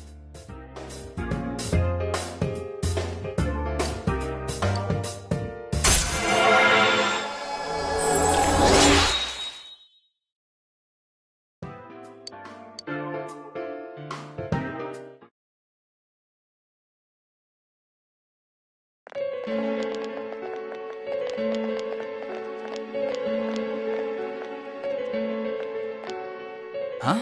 What are you guys doing here? Hey, do you know where Dojima-san went? They told me he snuck out of his room again. I assure you, we've made it clear to him several times that he needs to stay put, but he keeps going off on his own. Jeez, with Namatame finally relocated, I was looking forward to going home. So, he's been relocated. I've been wondering. You seem to be in a terrible hurry to get him out of this hospital. Huh? Oh, well, yeah. I mean, we can't leave him here with Dojima-san and Nanako-chan around. Didn't you guys think so too? Hey, what are you doing here anyway? Nanako-chan's room is in the other wing. Don't you think you should leave before Dojima-san finds you? If he catches you, he'll start pestering you again. Adachi, where's Namatame? There's been a lot of noise today for some reason. Dojima-san, what are you doing here? Namatame's already been relocated. I was looking for you so I could tell you that. You did what? Who authorized that? There's still more I need to ask him about. Give me a break, Dojima-san. Those first 2 murders have been bothering me. His motives are shaky and his alibi is rock solid. We closed a lot of loopholes on the basis of his testimony. But that part's still nagging at me. Is this more of your detective's intuition? He's already been relocated. It's no use hassling me about it.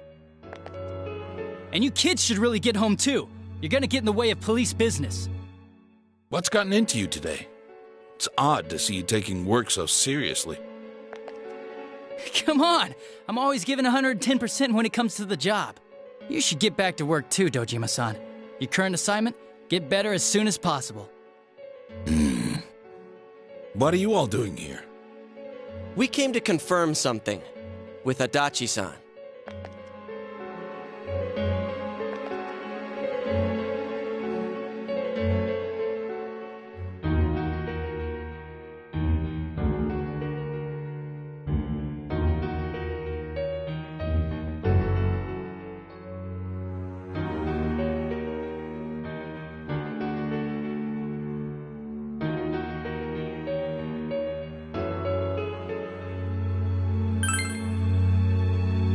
The time the announcer went missing? I can't say for sure offhand. It's not like I saw her or anything. That was months and months ago, too. My memory's kinda hazy that far back.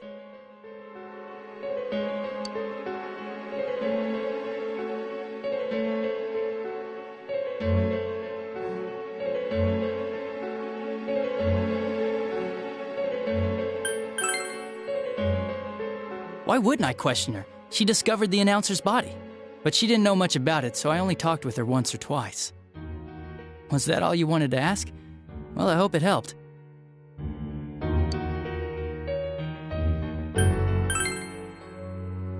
Warning letter?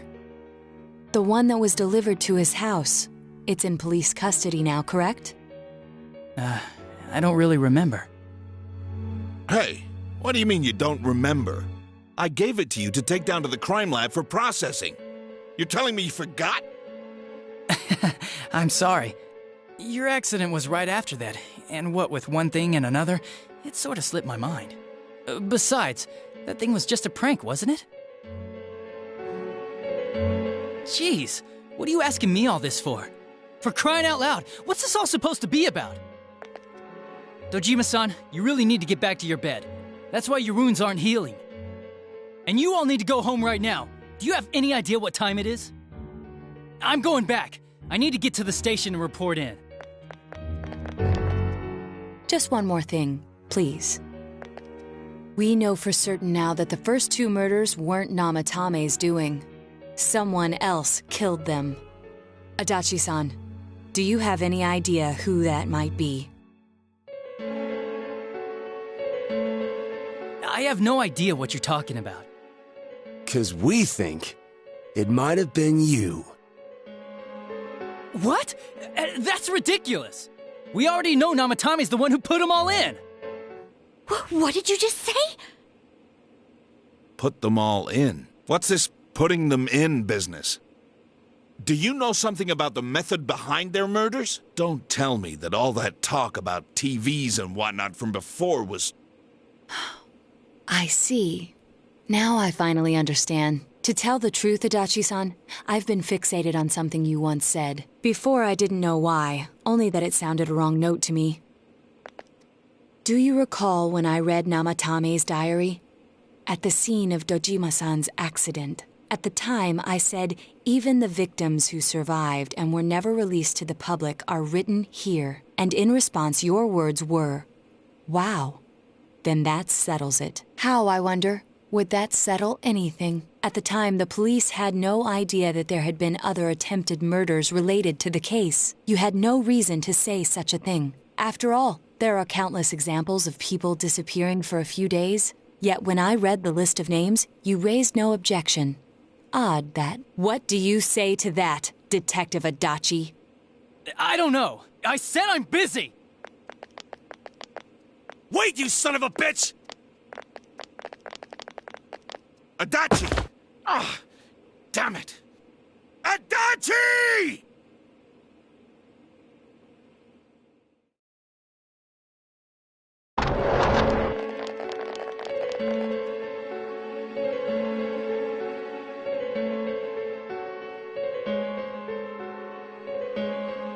What the? I swear he ran this way! Damn it! Where the hell did he go? Did you find him? I contacted security. Nobody's seen Adachi and there's no record of anyone leaving this area. So he must be still in this ward somewhere. He's still here? But we looked! We didn't find him anywhere!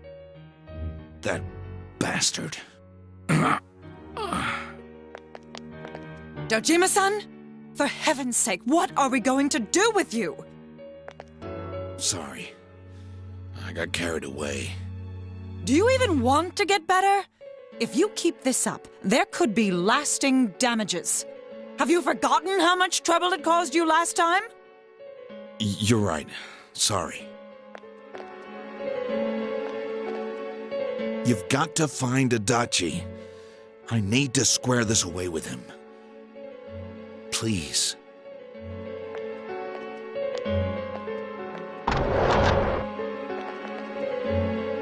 He hasn't left this ward yet?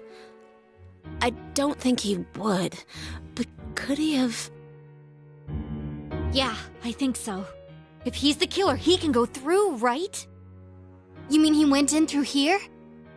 We searched every inch in the direction he ran off. There's nowhere to hide. I don't think we could have missed him. He was cornered. It's highly probable that he escaped there.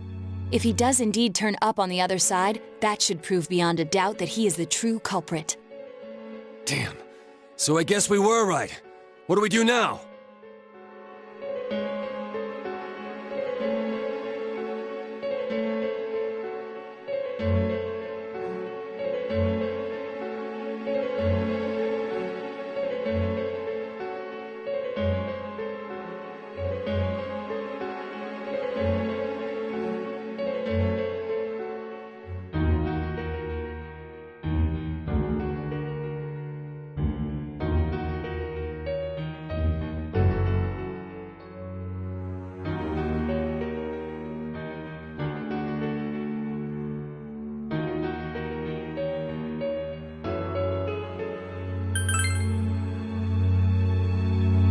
I think it's too dangerous to go in from here. We're not 100% positive he used this TV, and on top of that, we don't know where it might lead. Let's go in from Jeunesse like always. It'll be fine. So long as we're ready for him, we'll crush that jerk in one strike.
Where am I?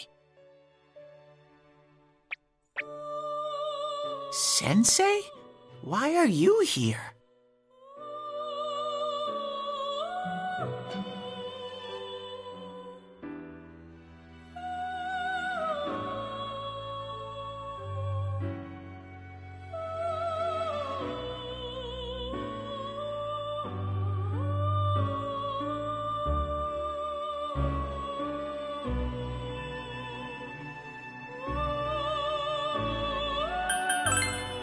I see. How mysterious. There are so many things I don't know about. But I did realize something. I've been thinking all this time about who I really am. But I couldn't find the answer. I was no one from the start. Humans live in the other world, and shadows live in this world. From the beginning, that's all there was to it. I was just a shadow in that world.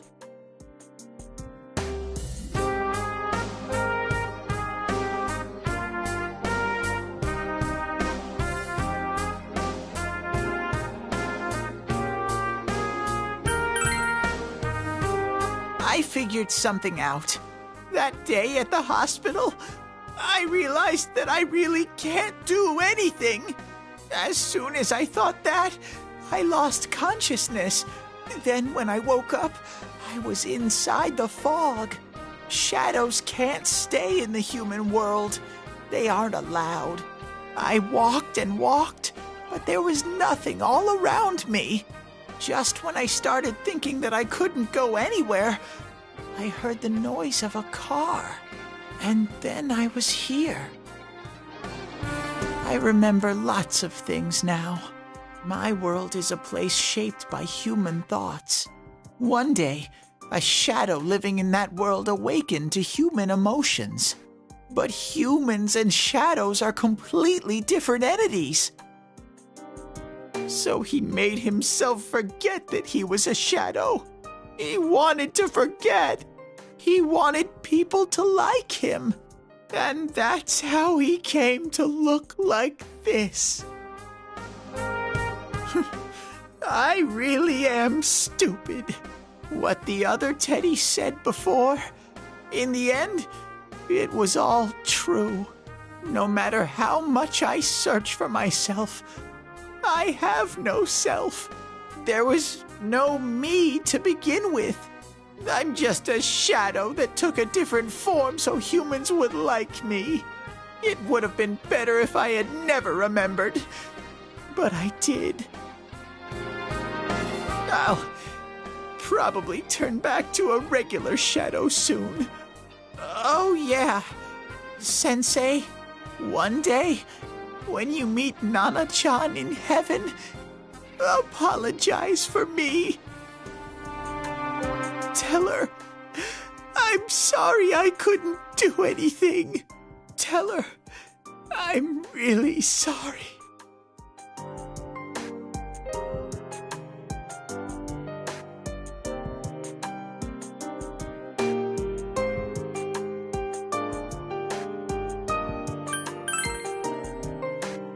Huh? Really?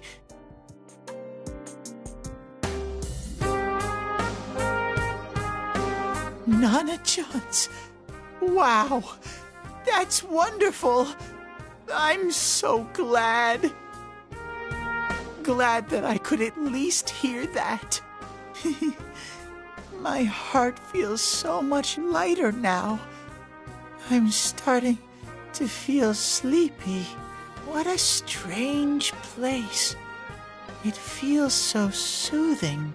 It's not like my world. Something just feels so nostalgic about this place. Could this be your dream world, Sensei?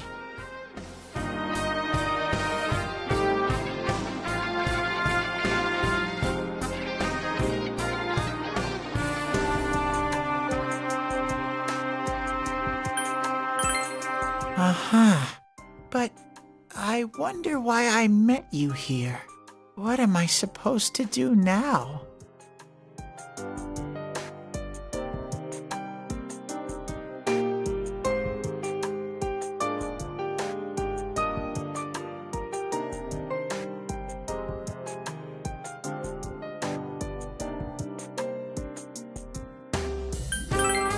but I don't know what to look for or how to find it. No matter how hard I think, there's too many things my little brain can't understand. But I do understand one thing now. I'm glad that I met you, Sensei.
But I have to get going.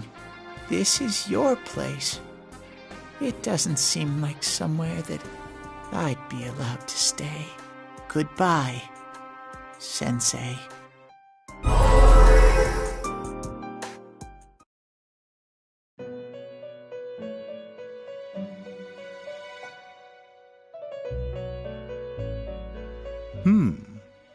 It seems the words in your memory weren't the only things you summoned here.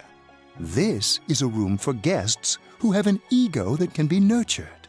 Shadows, mere fragments broken off from the ego, have no place here. The water's strength has moved a single stone that had stopped, returning it once again into the flow. Very interesting. Well now, it's about time we departed once again. This vehicle is still on its journey. There is no reason to tarry here for long. Margaret? We're ready to go. Let us depart.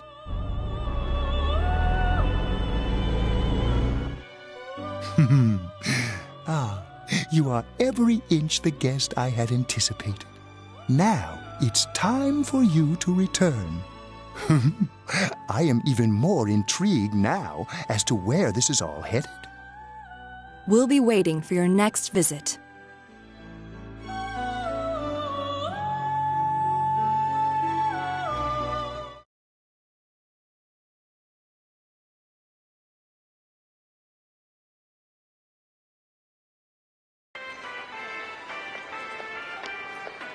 How did it go? Did you find Teddy? No, and no one's seen him either. Ugh, that annoying little furball. Just when we're at a turning point in the case, too. We have no choice. Let's pursue Adachi for now.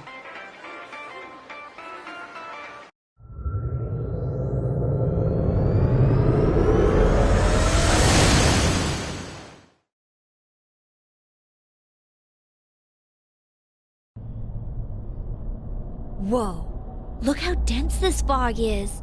It's gotten even worse than before. What the? There's this malicious aura everywhere. It feels completely different from the last time I was here. I think we'd better hurry. Give me a sec to try finding Adachi.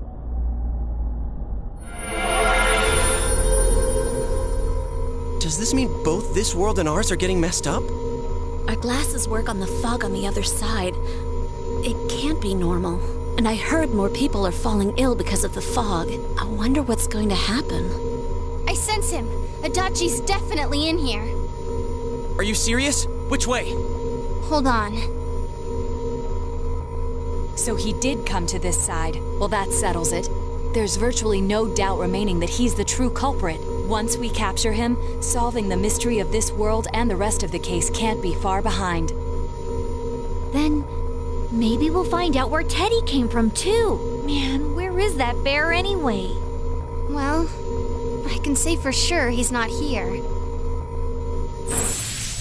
And I know Adachi is here, but I can't track him down myself. Gee, Ted, why aren't you here when we need you most?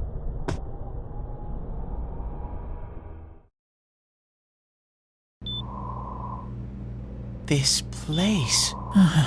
I see. I came back, but it really doesn't matter.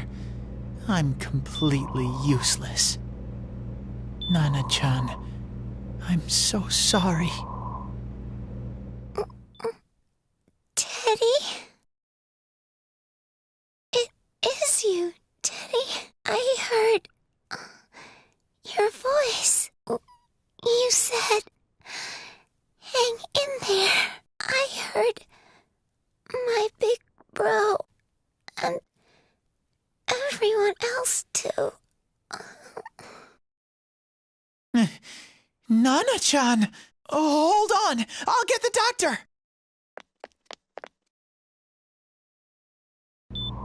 It seems she's asleep again. Nana-chan told me that she heard my voice. She heard me say, hang in there.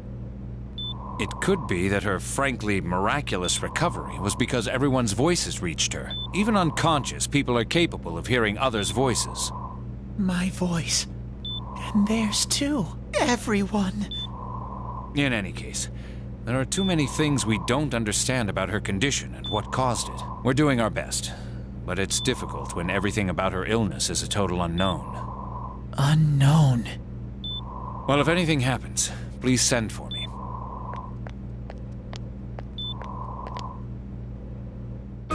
If I'm an unknown being, then the way I can change is unknown too. So all I have to do is make them not unknown. Nana-chan's doing her best. Sensei and the others are probably fighting now too. I'm just a shadow. But Nana-chan cheered up when she heard my voice. So what if I'm just a shadow? There must be something I can do. I can't just give up thinking about things. That's why I came back here. Right, Nana-chan?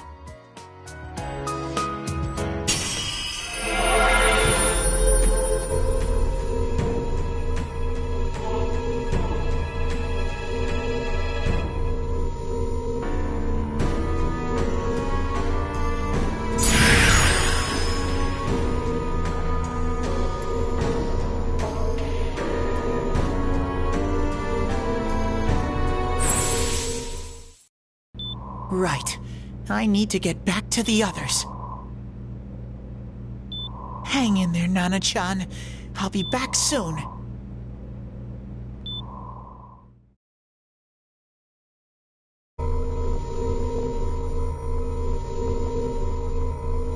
It's no use. I can only tell that Adachi is here, not his exact location. Rise-chan! If only Teddy was with us. Didn't he say his nose is practically useless now? And could he even help us find that bastard? Nope. He'd be no help at all, but he was always there to support me whenever. That bear's a loudmouth, but he's nice to have around. He's always so full of energy. He's lighthearted and always optimistic.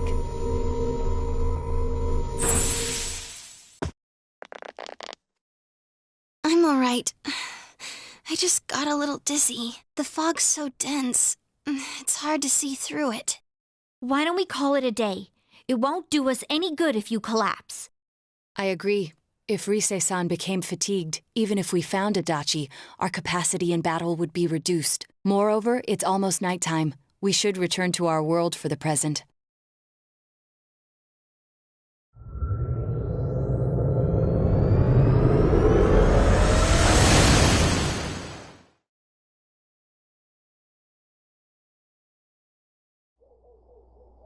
Damn it! We came so far to run smack into a dead end! I know he's in there too. What's wrong with me? My powers are completely useless. Teddy? You little... Where the hell were you? I'm sorry. You idiot! Bad bear! Bad! You're so late! Who do you think you are? Rise-chan? Are you faking? No, stupid! Sorry. I want to help you all again. You know how much trouble you caused, you dumb bear? Where the hell were you? I'm sorry. I figured out a lot of things. Stuff about me and that world. I wanted to tell you all.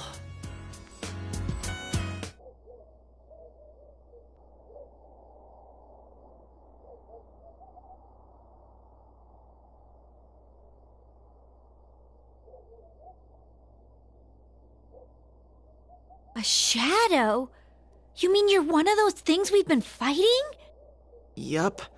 Just like the ones you all know about. Shadows are suppressed human thoughts given form. Everyone has them inside.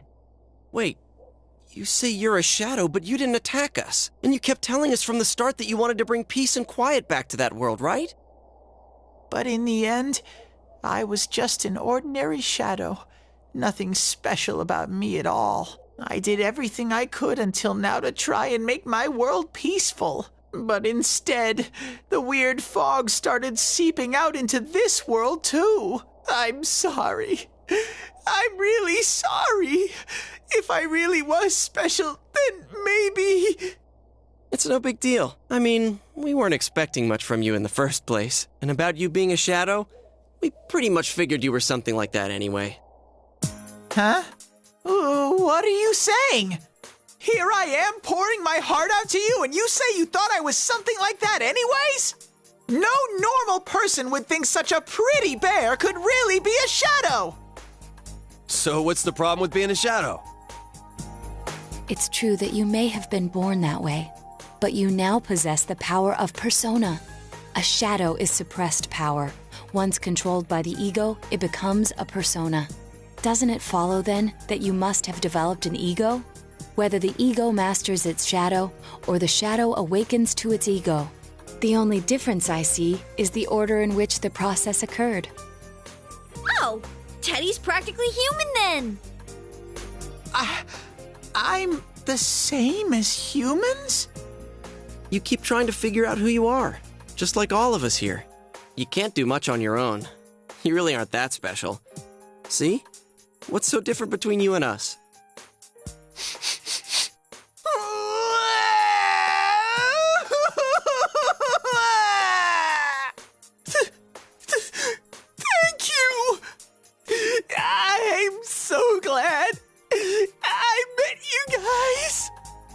The rest of us were pretty much a group of misfits to begin with, too, right?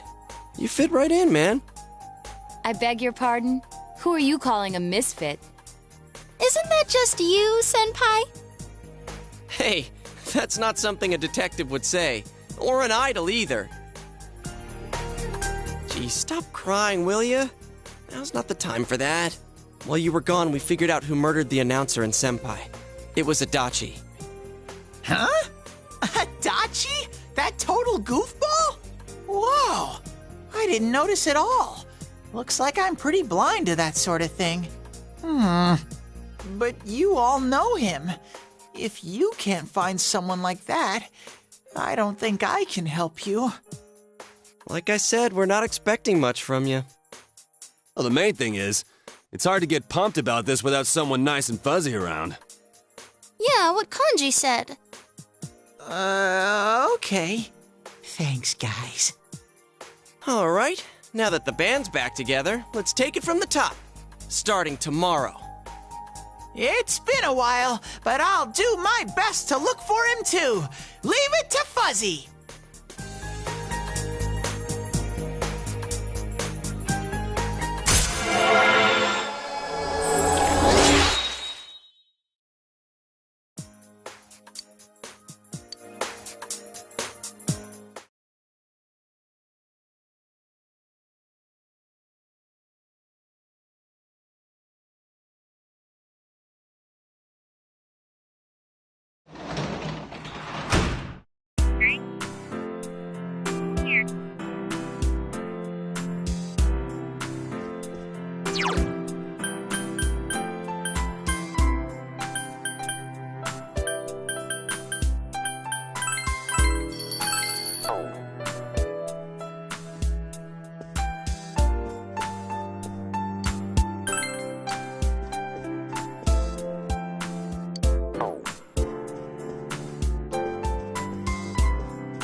I'll give it a try, but if Risei-chan couldn't find him, I really doubt someone with a dried-up nose like me will be much help.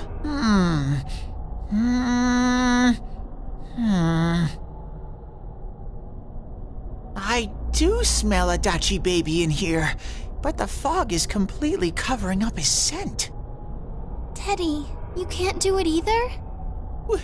When you look at me with those eyes, I get this feeling I've got to sniff him out no matter what! This is my time to shine! Ooh, I'm getting something!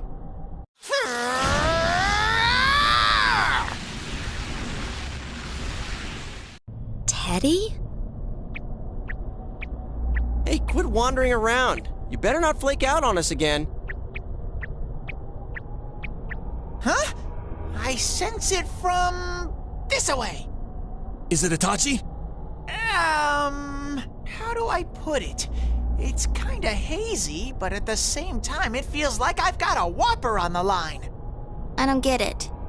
Very suspicious. This definitely smells. But that's weird. If I remember right, that's where Sensei, Yosuke, and Chie-chan came from when I met them for the first time. When we first... Where was that? Oh, you mean that creepy-ass room where all the faces on the posters were cut out?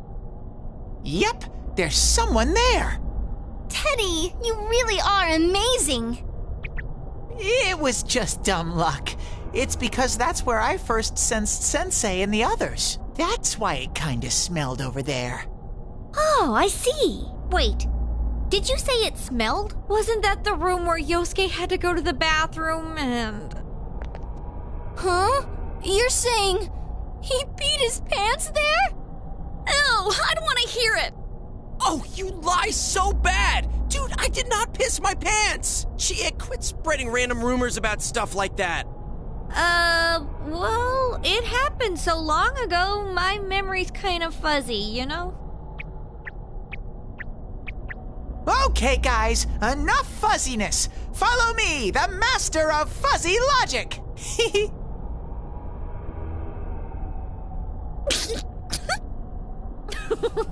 I haven't heard you crack up in a while, Yukiko. Though I really wonder sometimes about your sense of humor.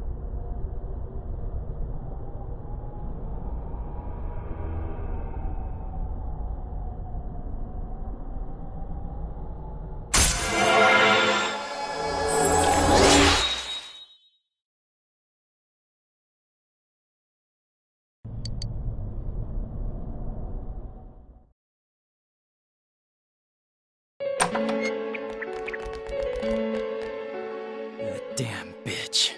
I noticed her first, and she just had to run off and have an affair. Who's there? Oh, it's you guys. You're very persistent.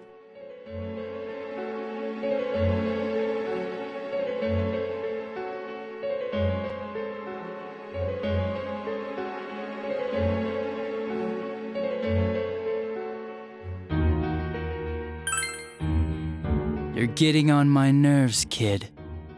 Answer the question! Did you or did you not throw Ms. Yamano into the TV? It was an accident. She started struggling. What else was I supposed to do? I called her out to the lobby because I wanted to ask her something, and then she started getting hysterical on me.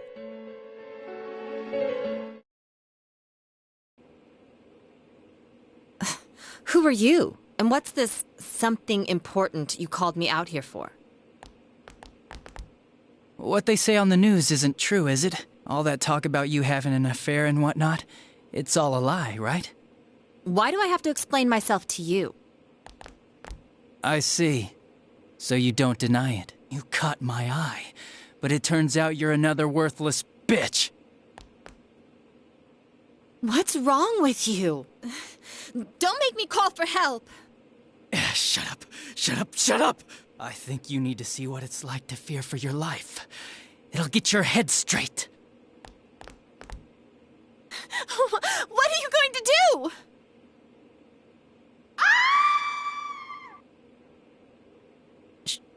She fell in. Wow. So people can go completely inside.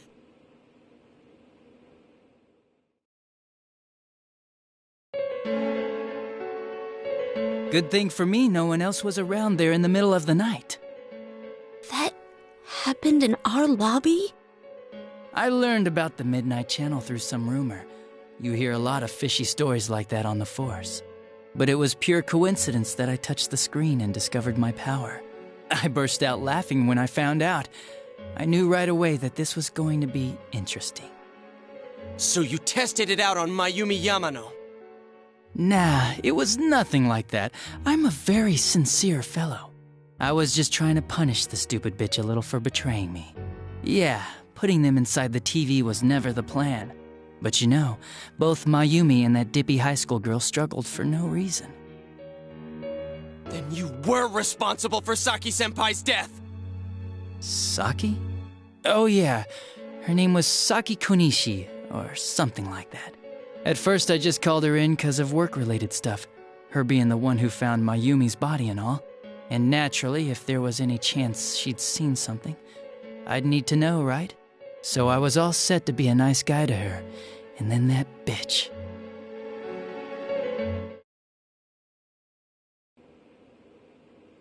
What's this about anyways? Didn't you call me in for more questions? Well, we'll get to that. But you know, I saw you this afternoon.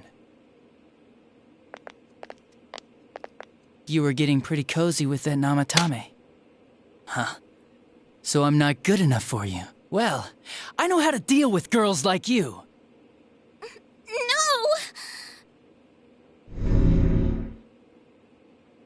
God these high school girls today. This world's gone straight to shit. When I was in school, I wasn't allowed to do anything but study my ass off.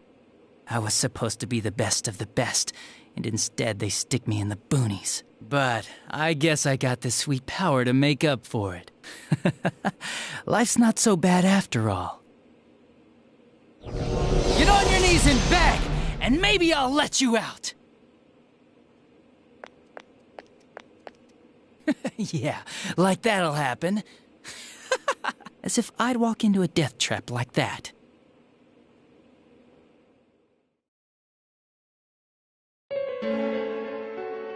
It was a lot easier the second time. High school girls are thinner, you know? Lighter. You son of a bitch! Come on, give me a break. I didn't know it was dangerous inside the TV. It's not like I was trying to kill them. I mean, I'm sure they hit on Namatame, not the other way around. A council secretary will one day rise to public office himself. Mayumi and that high schooler were just gold digging. They got exactly what they deserved. I didn't do anything wrong at all. Shut the hell up! You knew from what happened to Mayumi Yamano that people die in here! So what if I knew?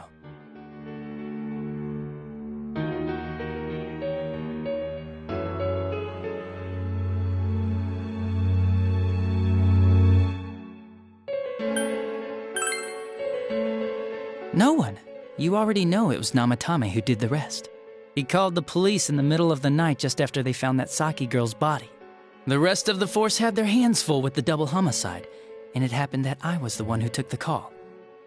Namatame said the police refused to take him seriously. You were responsible for that then. Oh, quite the contrary. If anyone else had taken the call, sure, but I actually did believe him, you know?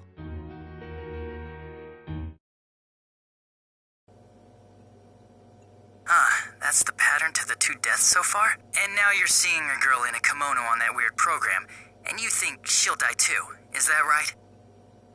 Namatame-san, do you seriously expect us to believe something like that? But it's true! If there's any way the police can protect her...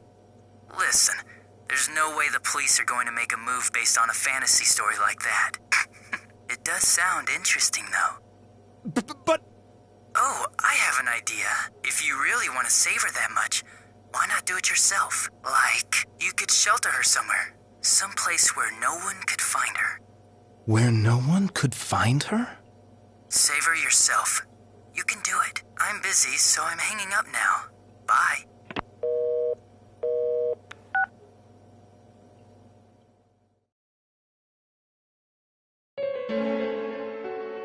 Isn't that amazing? Of all the people who could have received Namatame's call, it ended up being me. Talk about luck! All I did was give him a little push, and he completely bought into his vision of this world. The more people you guys saved, the more he'd kidnap. Both sides had the best of intentions, so the game of cat and mouse would never end. It was awesome. You gotta be shitting me! Why? What reasons could you have for doing that? Reasons? None, really. I could do it, that's all. And it was fun. I guess that's my reason? You murdered people just for the fun of it? Come on, all I did was put people in here. I didn't murder them. And Namatame did most of it. I had nothing to do with any of you. You're just dodging the blame! Yeah? Then how would you prove it? He put people inside TVs? You think the police are that stupid? What a jerkwad! I do admit, though, I never thought you guys would manage to track me down. I like that. Games like this gotta have surprises or they get boring fast. It's like when I dealt with that Kubo kid. That was fun, too. Then, you mean to say that Mitsuo Kubo's disappearance was your doing as well? I did sense something odd in his course of action. If he had special powers and wanted attention, why resort to a regular copycat crime? But that wasn't the case. Kubo had no such powers. In fact, he was thrown in by you. Am I correct? It had been a while since I last put someone inside the TV, so I really got a kick out of that one. Why did you do that? And how come Mitsuo didn't say anything about you? You think that didn't occur to me before I did it? Come on, I'm a detective. I let him through to a room at the station with a TV, switched off the lights, and did it quick while he was still startled. As long as he didn't see me push him in and no one else did either, no one would believe him, even if he survived. Of course, I don't think the Kubo kid ever figured out what happened. Wait, the police station? Yeah, he turned himself in pretty quick, actually. This was back when we didn't even know enough to issue a search warrant. But the other officers decided it was just a prank, so they pawned him off on me. I didn't blame them. I mean, a kid coming and saying, "I did it all, it was me." Who'd believe him? But it looked bad. I didn't think anyone would come forward and take the blame for all the incidents. The police were desperate to pin it on anyone. If this kid really did it, they might have announced the case was closed. And if that happened, Namatame would stop saving people. I couldn't let that happen, or the game would be over. That's why I told the others I sent him home. I came up with the idea to put him inside the TV on the spot. The game would be over? You threw him in just so your fun wouldn't end? You gotta have some excitement in life, don't you agree? But then you guys put your foot in it yet again and ruined my fun. Thanks to you, Kubo was arrested again, and everyone acted like he was the true culprit behind it all. Couldn't they see how badly he copied the crime scene? It worked out in the end, though, because good old Namatame kept saving people. I guess the guy started to develop some kind of messiah complex, huh? What an idiot. This is all a game to you. How dare you murder people? Murder Saki-senpai for such a stupid reason! You bastard! I'll never forgive you! You can keep your forgiveness. Our world will probably become just like this place soon enough anyways. Didn't you notice? The fog's leaking out. Everything on that side's pretty much screwed. The two worlds will merge soon, and then there'll be no difference, no sides anymore. What the hell's he talking about? This isn't his real body. The real Adachi is somewhere else. But this guy feels different from an ordinary shadow. It doesn't seem like he's going berserk. Wow, you can tell that much? This me is just around to greet you guys, and thank you for wasting your time by chasing me in here. I'd say this world has taken a real shine to me. I feel like it's giving me everything I've ever wanted. And the monsters don't attack me at all. Maybe they can tell we have the same goal. The Shadow's goal? By the end of the year, Inaba will disappear completely into the fog. Soon, this place will be reality. I'll be in this world, so if you want me, come and get me. This world has a mind of its own. We'll see which of us it favors. Keep your bullshit to yourself. It's about time you shut the hell up. We'll finish this right now! What a chump! Didn't I just tell you the real me is somewhere else? I'll be expecting you all. We'll put an end to this. Get back here, you!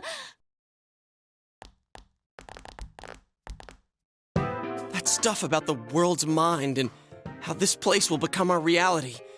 Was he serious? The rest of his confessions were consistent. We'd best proceed under the assumption that it's no lie. It felt like he's gained some strong power after coming here. Not only that, maybe he got taken over by that power. So what he said about the two worlds becoming one, that's really gonna happen? Didn't he say that it would happen by the end of this year? What happens then? I think he means this world will engulf the human world. The people in town are acting weird. It's like when the shadows that emerged from people went berserk.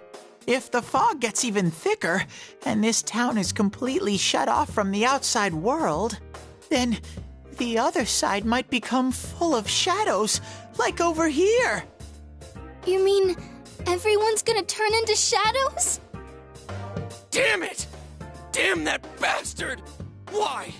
We went through so much to get here, and now it turns out he was pulling our strings this whole time?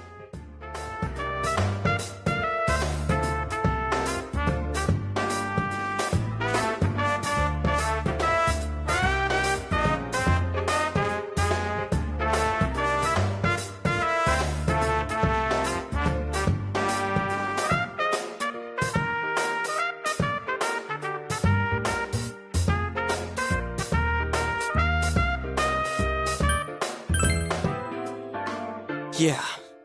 It's about time we finished this. I don't want to feel this way ever again.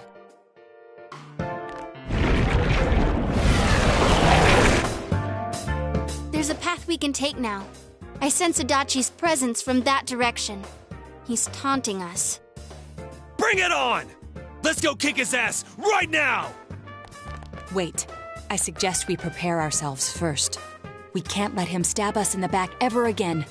We must face him with all the power at our disposal and defeat him without fail.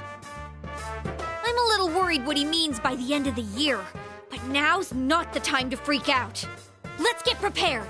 Let's get over-prepared and leave footprints all over his stupid, smug face!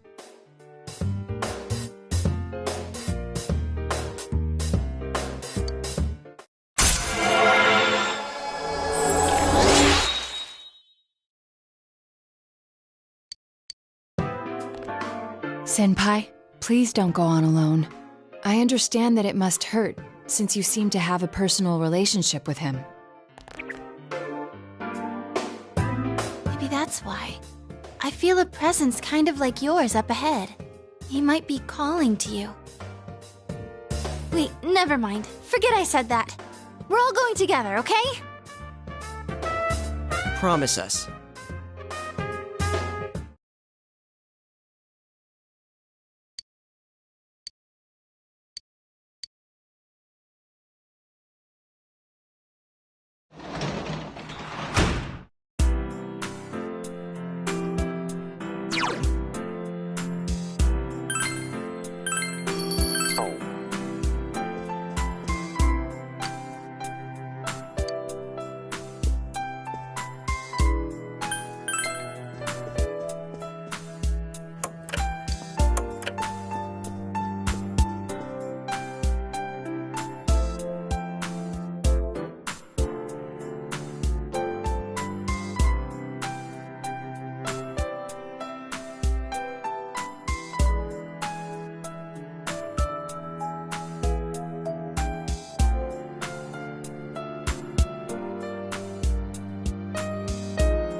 might be calling to you.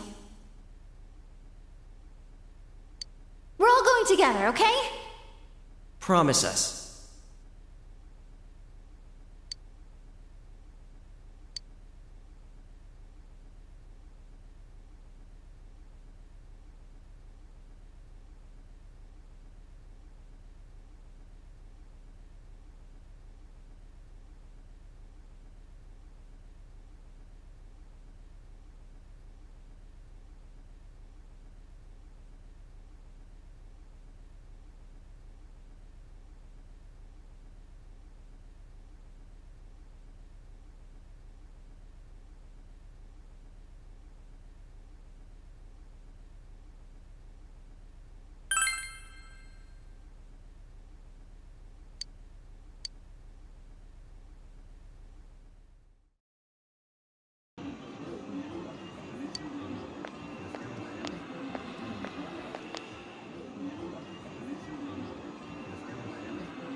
This is a problem. Why didn't you bring the rest of them? You're such a party pooper. You couldn't even bring your wannabe detective friend?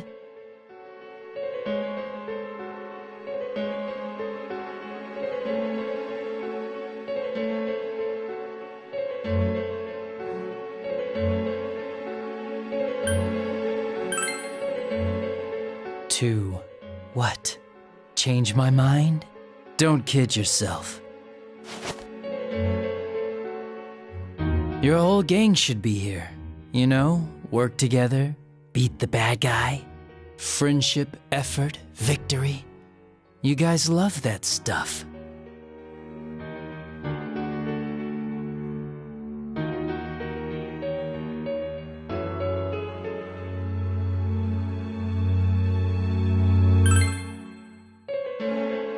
Huh? Why would I? Didn't you hear what I just said? Or maybe you heard, but you didn't understand. Well, I don't have anything to say to you. If crimes could be solved by appealing to morality, we wouldn't need the police. The person you believed in was a version of me who only existed in your head. You decided on your own to believe in me, and that decision betrayed you. Why complain about it to me?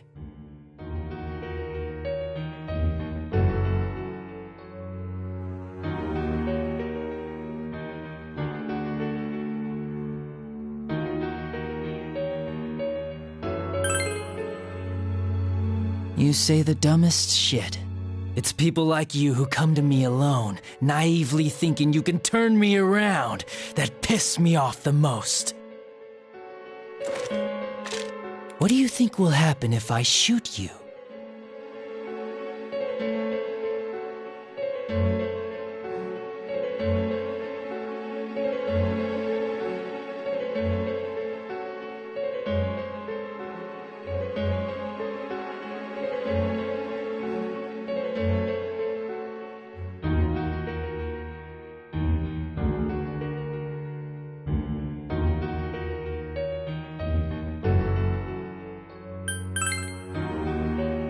Wow, very optimistic. Is your brain rotting or something?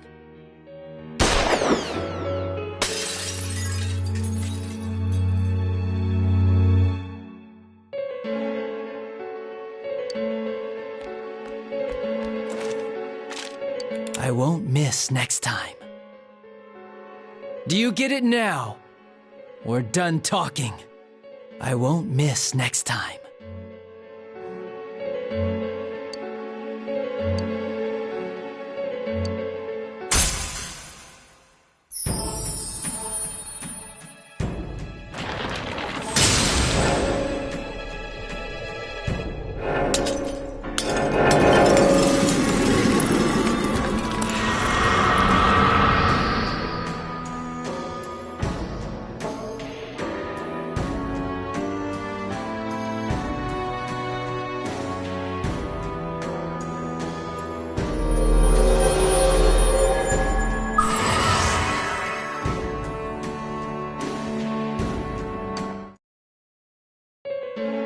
Want me to let you choose? You can go back to your friends and bring them all here, or you can die now. I guess regular revenge is boring, though. Let me see where your detective work takes you. It's always good for a laugh. You're so persistent. Look at all that youthful vigor you've got. Come on, leader. Bring all your friends back here. Well, bye-bye.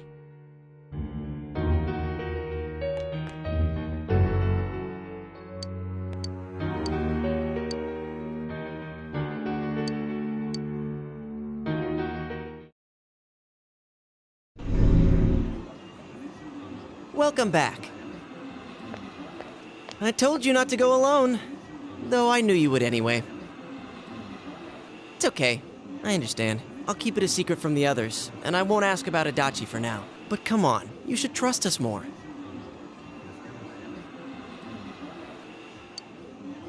Anyway, I'm glad you're safe. Attention, customers, it is now closing time. Please visit us again tomorrow.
Dad?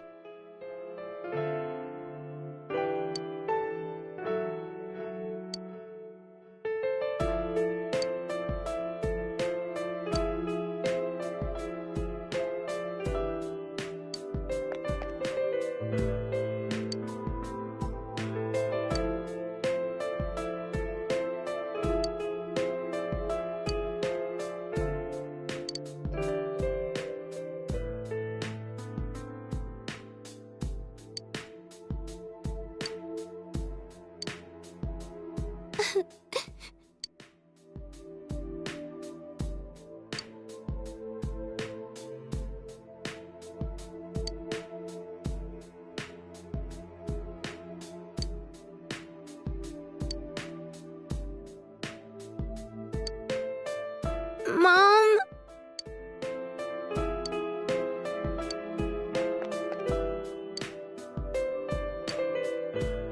Dad! Dad!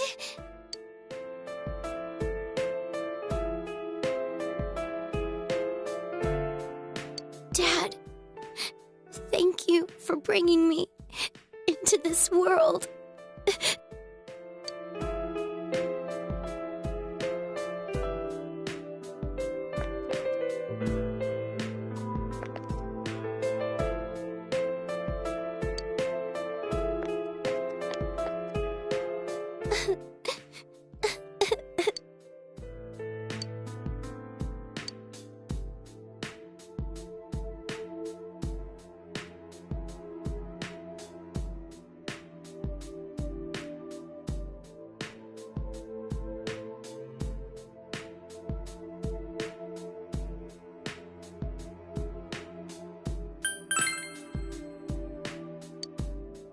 Thank you.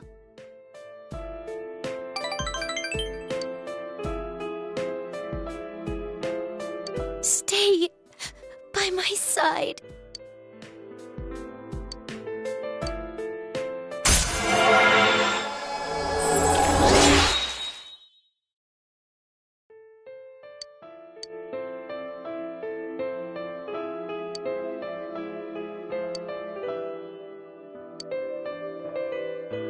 Bye then.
No kidding.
Hey.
Senpai!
Oh.